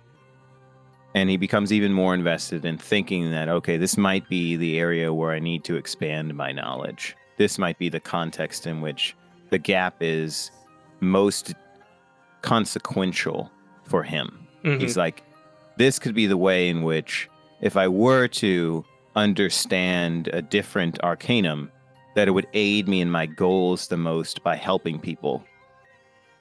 And so he comes back realizing, okay, you know what?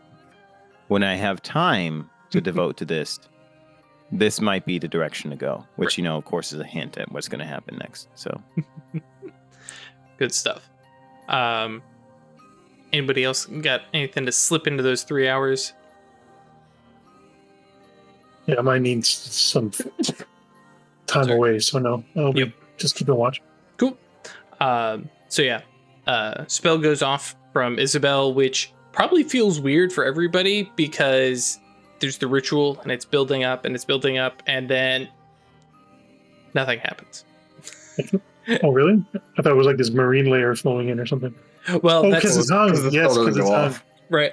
And of course, the imago is there in Isabel's head of like, okay, this is what's going to happen as soon as this spell goes off. So, yeah, I really like that. And it's like, okay, spell's done. Everybody is like, you sure? And sitting in Isabel's spell control. Yep.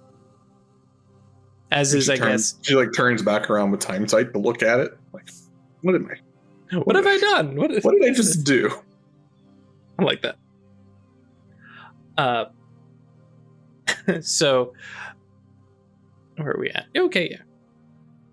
So at this point now, Rilla walks up to you, kind of coming up from the hill, from below the hill.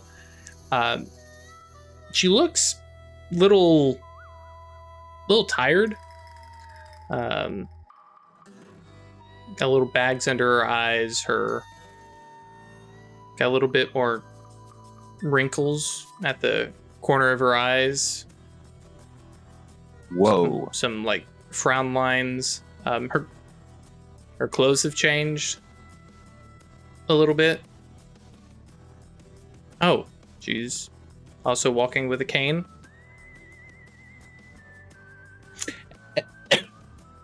And Rilla and Jules come back from studying and looking at the spirits.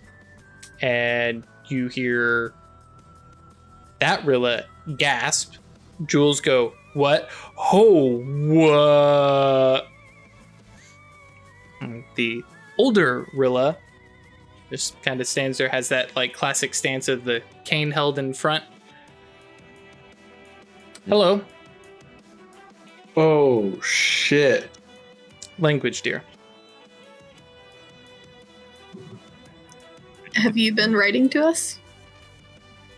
Yes. Oh. Time sight, which I already had on. Right. And she immediately looks over at you, because I know you're not doing focus mage sight, but just like she clearly has a sense that you've shifted, and she smiles and she says, "Okay. Well, let's do this more politely. We can all just talk like grown-ups, right?" And there's something that sounds like your Rilla, we'll say, right? But it's not, like, her cadence is different. There's a little bit more, your Rilla is quite formal and what were you saying? Yeah, formal and very, very English, right? And it's starting to wear off after a little bit of being out here in the West. This Rilla is far more casual, a little bit more relaxed. And she says, yes. For your purposes, you may call me Miss Remington. And she may be Rilla. I'm going to activate my attainment. Could you tell me which attainment and remind me what it does? Just the one. Yep. What's this one do? You got to remind me, Greg. I put it into the Discord chat. Thanks. It's Supernal Vision and Soul Mark. Ah, okay. Cool. You clash and lose. Okay. There's a slight change in tone. She says, perhaps we can use our words, Theodosia. And it's definitely like mom using your full name kind of vibes. And she says, why didn't you let Rilla see her possibilities? it's complicated. We have time. Well, yes, I suppose you all do. Two of us literally do.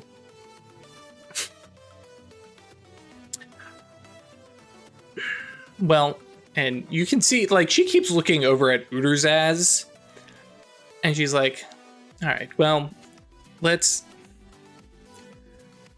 not speak here.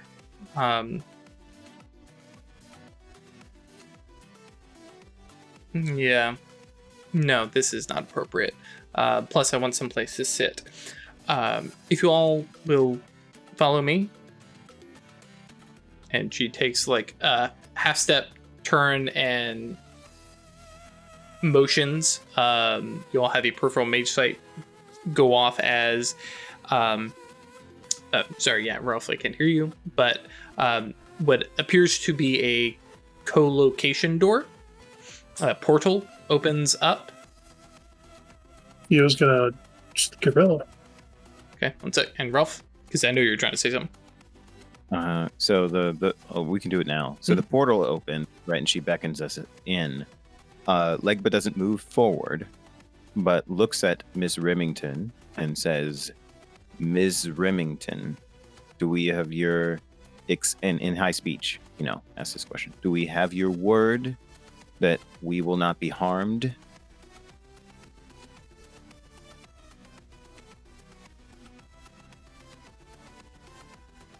You have my word that so long as you follow my directions, you will be unharmed, and I will not direct you to do anything that harms yourselves or anyone else. He says that in high speech? Mm-hmm. Mm-hmm. Quite fluently. So, Legba nods and moves forward. If anybody wishes to end their journey now, they may. And she turns and walks through the co-location.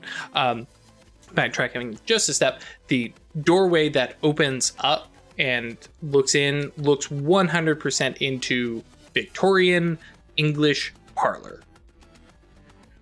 Legba couldn't co-locate out of the show. Correct. Couldn't teleport out of the show. Yeah. Yeah. Yeah. I'm just gonna go to Rilla and sort of like you're yeah, and just tell her, do you want to go with her? Currently the two Rilla and Jules are like hanging onto each other a little bit and like still staring, not sure what's going on. But when you prompt her to make some action, she nods and she's like, I mean, she's got the answers. She's got some answers.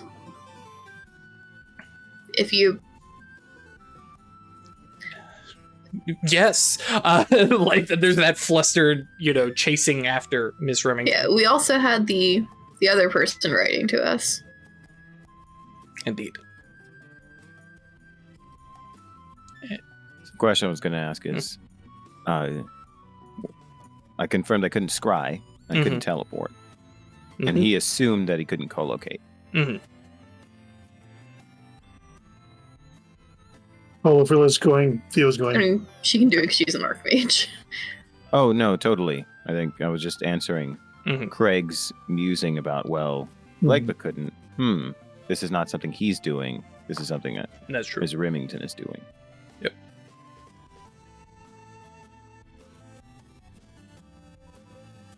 But yeah, I'm gonna go through with Rilla. I've still got my spell on her. Mm-hmm. Yep.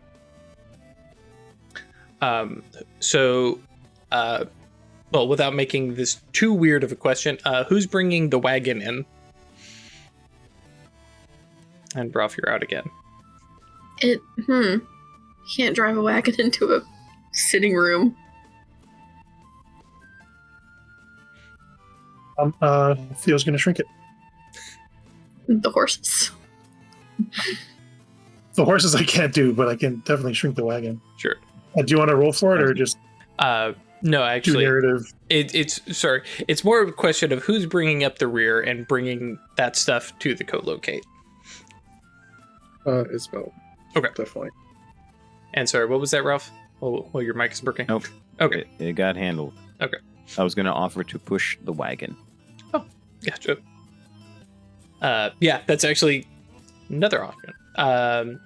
So as everybody steps through the co-location, Isabel bringing up the rear, Isabel, Rilla walks up to you and lean. Good, there's 3 of you. Just take this, and passes you a little folded up, fairly large piece of paper, and puts it in your hand, and she's like, "You'll understand," and then just back and fucking disappears. No peripheral mage sight, just is gone.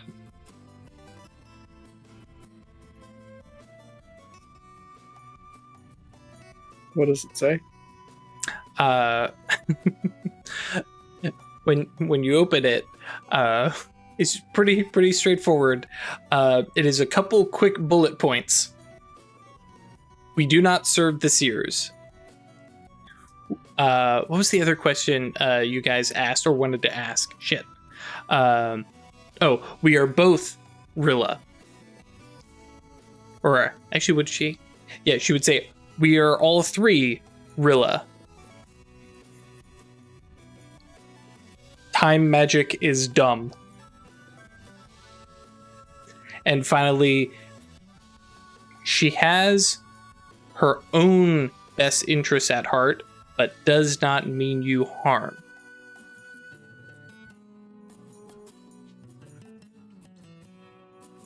Alright. And she folds it and puts it away for now, just in case that is supposed to be a secret, which it seems to have been.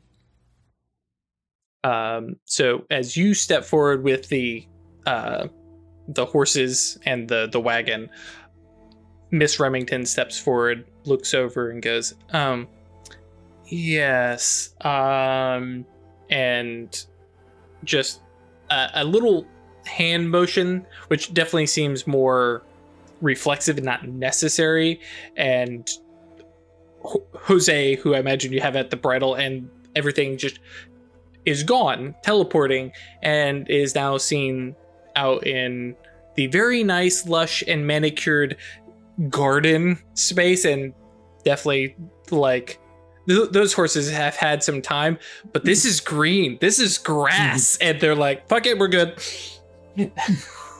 Head down into some grass. The rest of you have all been seated in this rather lush parlor. There are tea, cakes, and a couple suited faceless servants. They look very Jules Verne automaton clockwork, down to the soft ticking sounds that they make. Rilla, for her purposes, is sitting very demurely, schoolgirl kind of thing. Jules has planted himself next to her, and on a large couch. So there's like a spot on the other side of Rilla. Everybody else can seat themselves. There's individual chairs. I'm sitting beside her. That's kind of what I thought. So just to make sure, brain resets and stuff. Mm-hmm. This Rilla is the person who was interjecting into the journal? And the person writing it. Yeah, and the person writing it. So if that's true, then Rilla has been warning us about herself? Yep. Okay. That's it. Good. Cool. Yeah, so everybody... Theo will sit down beside Rilla if Rilla sits down. I believe that was easily called dibs, but absolutely. Well, she's got two sides, right? But yeah. Well, Jules the was the other one. Yeah, Jules and her have been locked because Jules is now having a problem of like, this is an old friend who now has a duplicate. But as everybody kind of sits, and I imagine based on conversation, there's definitely we're gonna sit over here together kind of vibe going yeah, if there's on. no room to sit beside, then Theo will just stand behind Rilla's. Oh, okay. Okay. And yeah, Miss Remington has found very clearly her chair. It's the large plush one, and it like this place looks lived in. This is not, out of a magazine or anything like that. There's, some stuff on the coffee table. There's little bits of crumbs next to the plate. Different things like that feels lived in. But looking out through the windows, this place doesn't go very far. Like, there's some nice gardens, and then it just kind of dead ends in a gray nothing. Everybody is seated. These little clockwork servants come about offering things, and Miss Remington has her cane sitting next to her, and she sips at tea, waiting for everybody to kind of be settled, and looks to all of you. Cole will sit as close as he can to Miss Remington. Okay. So, like, sitting cool. And she says, well, there, everybody has tea. Good. Okay, let's begin with the questions. Rilla, who, like, snaps her head up and goes, "You're me." Yes.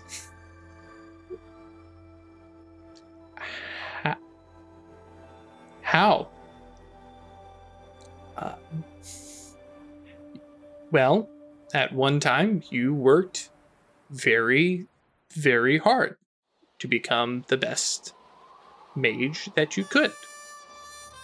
You became me. But you weren't happy just learning one path. So we manipulated things. Well, I manipulated things, and I walked another path. Let's back up just for a moment. How do we know you're actually Rilla and not just somebody wearing Rilla's face? That is a wise question. How would you like me to prove that I am who I say I am? Let us have a look.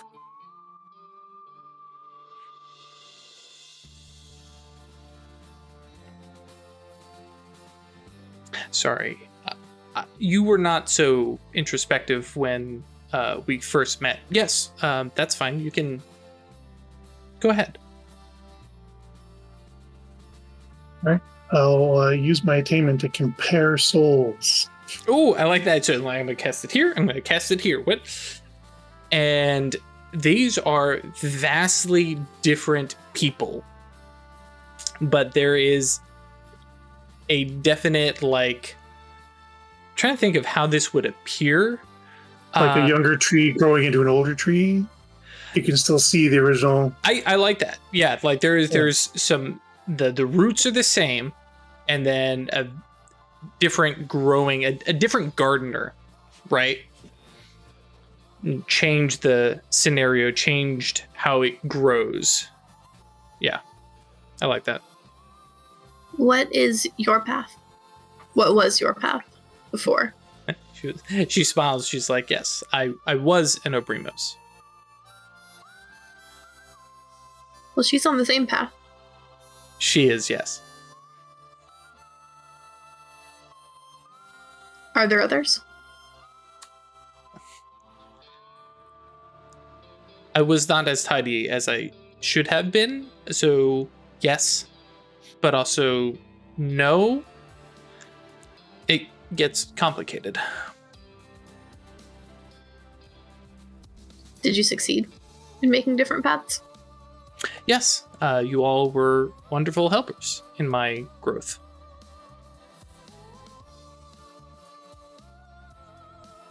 For the podcast folks, Chris keeps making faces.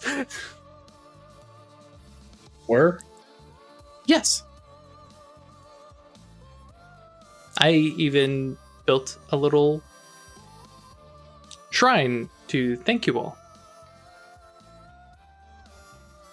Did every Rilla meet us? Every Rilla met one of you.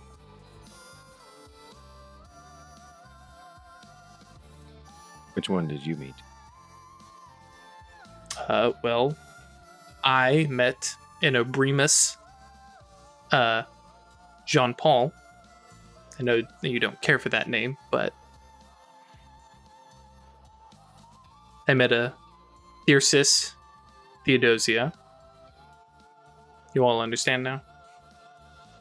Hmm. I'm beginning You to, showed yeah. us the versions of ourselves that you met.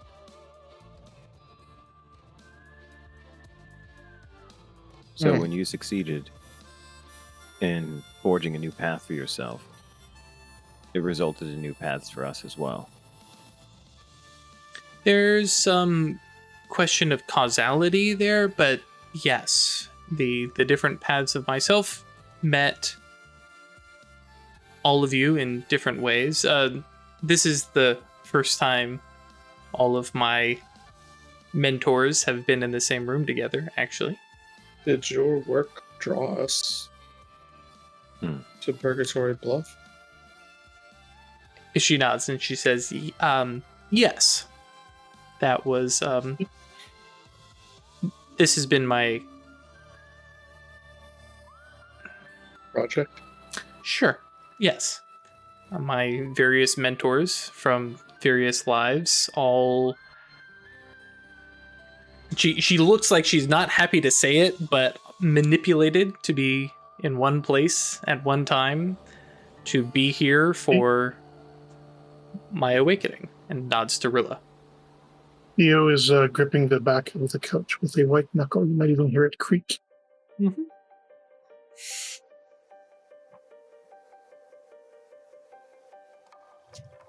You could understand how that might not be the most welcome news you've ever given us. She nods. Oh, I have met all of you and watched all of you. Yes, I understand that this will be unpleasant.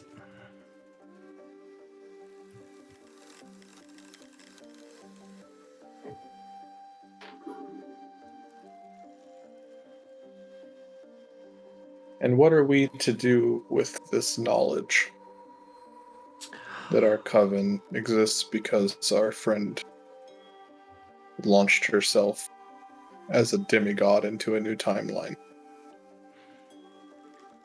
Well, the book, the journal, is my way of calling you all to me.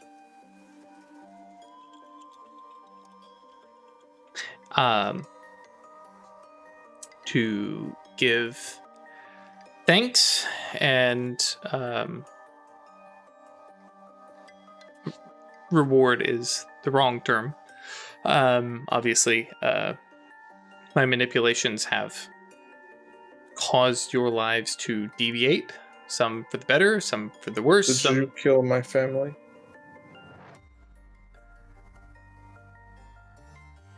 Well, Did you uncap that well? no. But by other manipulations, your family was there at a well that was uncapped. So there is a bit of ownership I have in some of the events of your lives, though I did not necessarily have direct control over those things.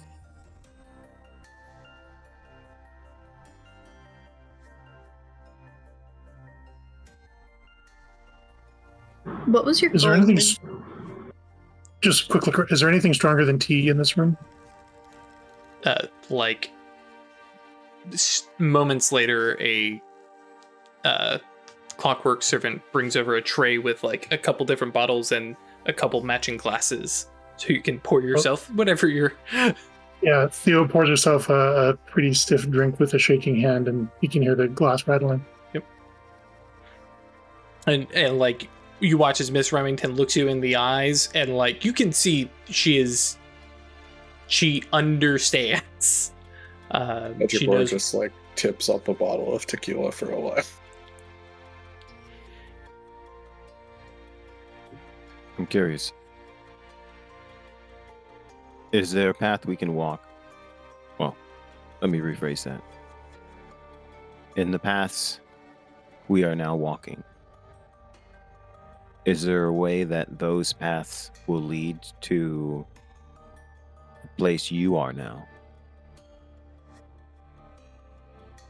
Potentially, that crossing the threshold is not something one can foresee, such as one cannot foresee if somebody will awaken. They will have always awakened once they have awakened, but before then, it's just a question of, are they seeking? She's throwing around these terms that are like very clearly capital letters and stuff like that. So yes, what was your goal in bringing us all together? What did you mean to achieve for this Rella? To see, and like her attention directs to Rilla and says, to see what would happen if the mentors who guided me across multiple lives were here to be alongside me when I awakened once more, and to see how I would change and grow.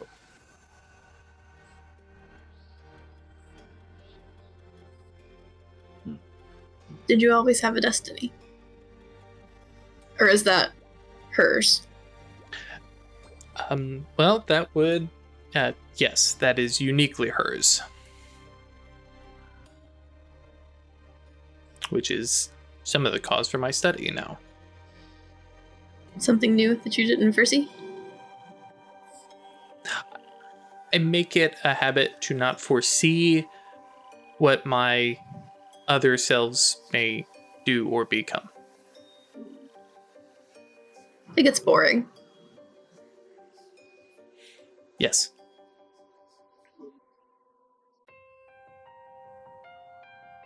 Theo throws down another drink. So our lives and paths are all just an experiment? If you want to look at it that way, yes. But they are your unique individual lives. I have made very small nudges. And why did you show us the alternate realities?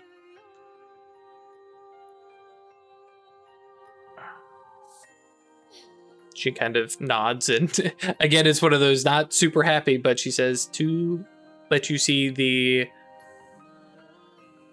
Theodosia that I met.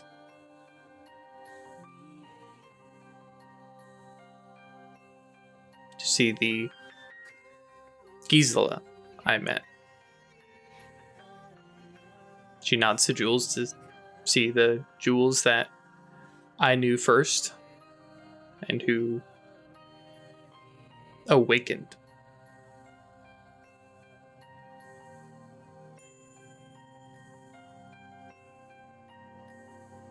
Like Jules catching that and realizing the Jules that Miss Remington met was a bit of an asshole.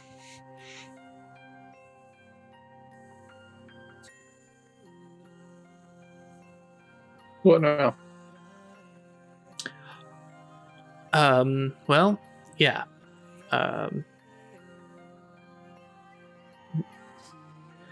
Now I come to talk with and study with Rilla for a time, and then you all will continue on. Without me. I will be gone. I will be, well, somewhen else. You won't be watching anymore? No. To be 100% honest, I don't know what will actually happen to you when I leave here.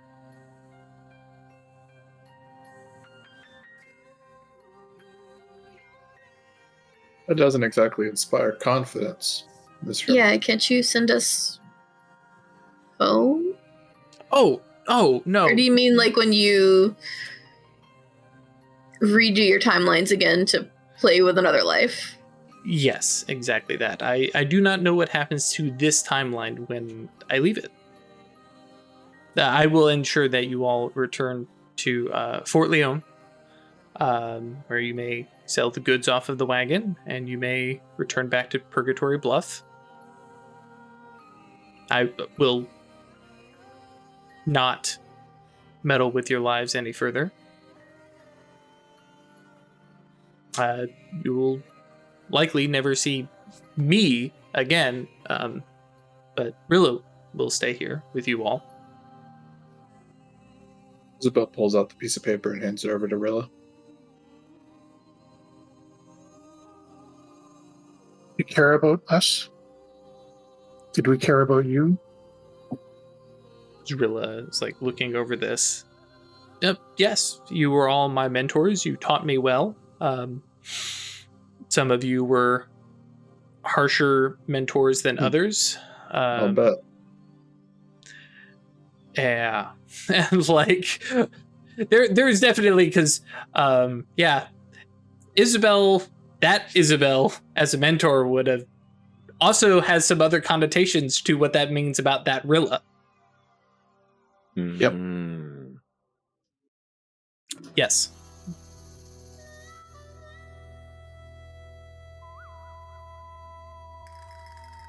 You all meant something to me, and you still all mean something to me.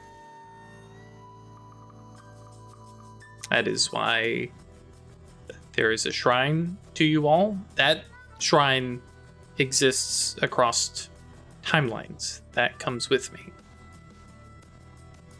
Can we see it? We can take another trip back there if you wish. She's referring to the temple, by the way, where you all saw the different paths. Oh.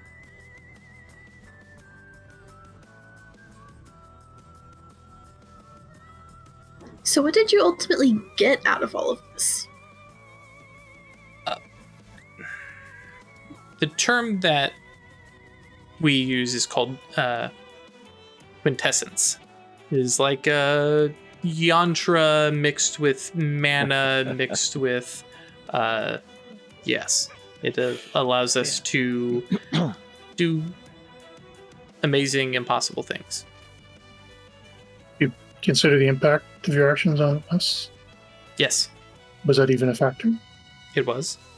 Notably, in this particular case, I mean, do not take me the wrong way. The personal tragedies and difficulties that you all had weighed on me, but this was necessary for me to bring you all together to one place. I mean, Tears we would are not- starting to flow from Theo's eyes. Sure. What was that, Ruff? Legba has been evaluating all this, and when Mr. Remington says that this is the only way to bring us all together, he first asks, "Do you mean to say that we would not have been a coven if it weren't for you?" That is correct. In all my lives, none of our paths crossed.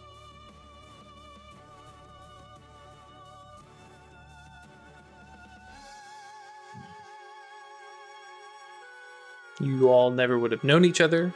Some of you never even stepped foot on this continent. Some of you never moved north of the Rio Grande.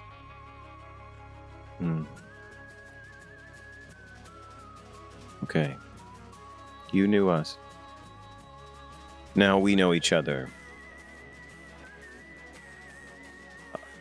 I would like to think that the version of me that you knew thinks of things in a way similar to how I think, at least because of the shared mentorship that I observed. That being that who we are and who we become are inextricably linked.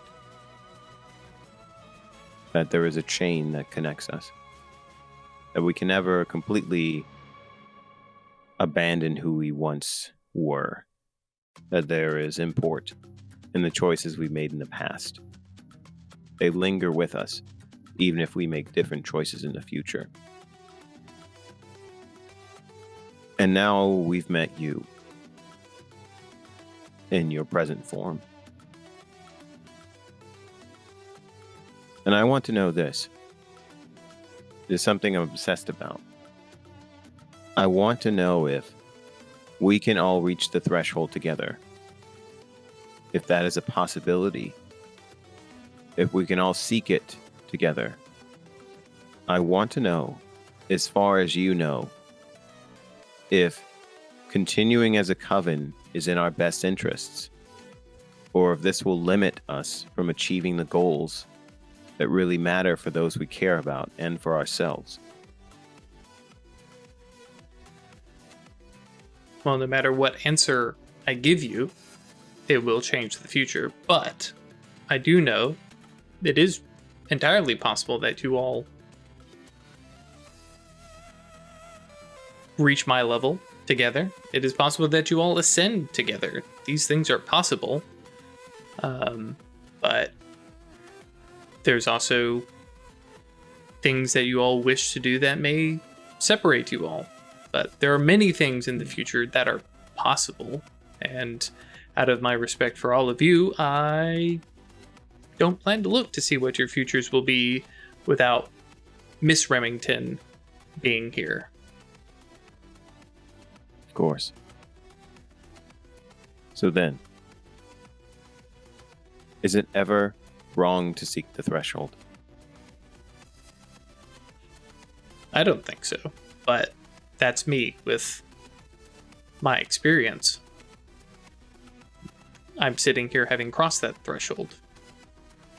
So, of course, I have a bit of a biased opinion.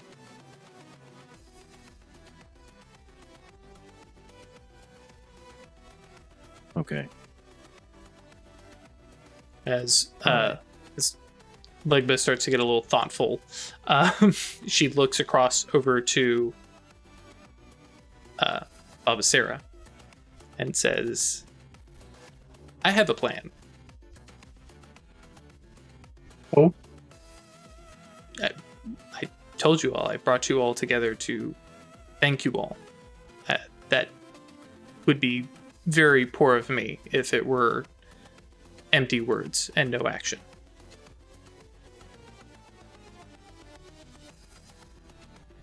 I don't want to be so pedestrian as to say that they are bribes, but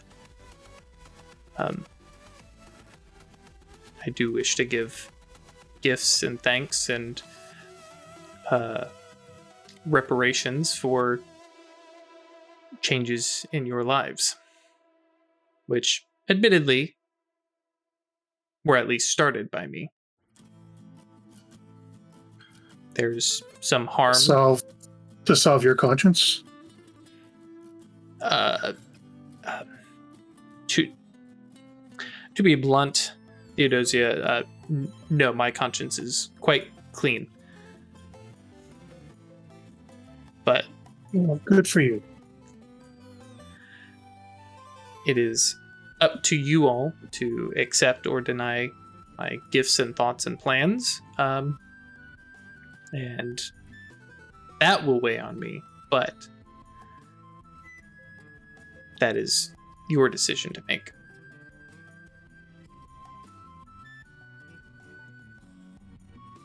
Depends on what the gifts are. And I think that's a good spot for us to end the episode. Because, yeah, we'll talk about that and see next week. Thank you all for joining us. I do want to give a quick heads up because we didn't play last week, so I didn't have a chance to bring it up. Next week and the week after, we're playing normally. The 10th is going to be probably, depending on how I'm aiming this, the last episode session for Mage for the time being. The week after, on the 17th, we'll be playing Star Trek. But also, that following Saturday, on the 11th, so I guess technically the previous Saturday, we will be doing a Trinity Continuum Assassins one-shot for Onyx Path Con. Unfortunately, Ash works on Saturdays, so will not be here. So in order to balance out missing Ash, we're bringing in 2 guest stars to balance out. If anybody watched our Cyberpunk game, we're bringing Brenna and Amanda back. I have no idea if Amanda's going to buy some stuff, but yes. So we'll bring in our art team. Amanda and I are going to talk about her character and figures a bunch of stuff out. We still got to do a session 0, but yeah, if you're interested, Trinity Continuum Assassins is basically John Wick, Hitman, Wanted, curving bullets, all sorts of wacky stuff like that. A little bit of Assassin's Creed. Assassin's Creed is literally called out in one of the suggested media things. Looks like a lot of fun. Yes, you kill a bunch of people, but maybe you're a good guy. Maybe you're doing it all for a good reason with the daughters of, because they killed your dog. But there is that, but you don't usually get a contract for that, but you could do that. The daughters of the Jacobins. Yeah, they're a bit nutty. I can't fully use all the words I want to when I describe how I feel about them, but let's just say I'm a fan. Yeah. There's also the Signal, which is really cool. There's a lot of different factions and vibes to it. So yeah, that's going to be a lot of fun. We're going to figure out what everybody's doing. But that'll be on the 11th for Onyx Path Con. So just giving you all a heads up about that. Put that in your calendar and be like, hey guys, I'm going to be busy Saturday afternoon. I can't remember exactly. It's like 3 p.m. Eastern. I got to double check the schedule and stuff like that. So, and there will be other more story pass stuff on this channel during that. The Chronicles of Darkness stuff is going to be over on Dork Tales. The reason I bring that up is Onyx Path Con starts on Friday, which means our mage game will not be here. It's going to be over on the Dork Tales side.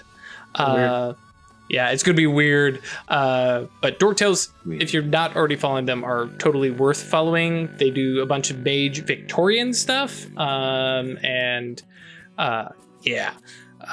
good folks. Or mage, just Mage the Ascension stuff. So, a lot of fun that can be had and seen over there. Anyways, thank you all for joining us. As always, if you want to join us on Discord, that's www.yeetinto.space. Come hang out, chat with us, share your stories, chat with us. As I mentioned, in just a couple weeks, we're going to be jumping back into Star Trek, and we're going to be playing some other stuff other than Mage for a little while. Help me deal with some burnout and get some plans, because as you can see, some shit be happening. So we'll see where all this kind of stuff ends up. And then we'll maybe be seeing a time skip. Well, what am I kidding? We will definitely be seeing a time skip. So, and then if you want to support us monetarily, that's patreon.com/occultist anonymous. And you can, or staylucky.club, and you can support us there. We greatly appreciate any kind of support you give us, whether that's subscribing, following, patronizing? No, sure. Little of that too. Or just, hey, becoming a patron. Thank you. Yes. Or, just, hey, retweet a tweet, tell a friend that, hey, here's this mage game, we should play it. Watch these nerds do it. It's not that hard. Okay, there's some weird stuff going on, but you all know how that goes.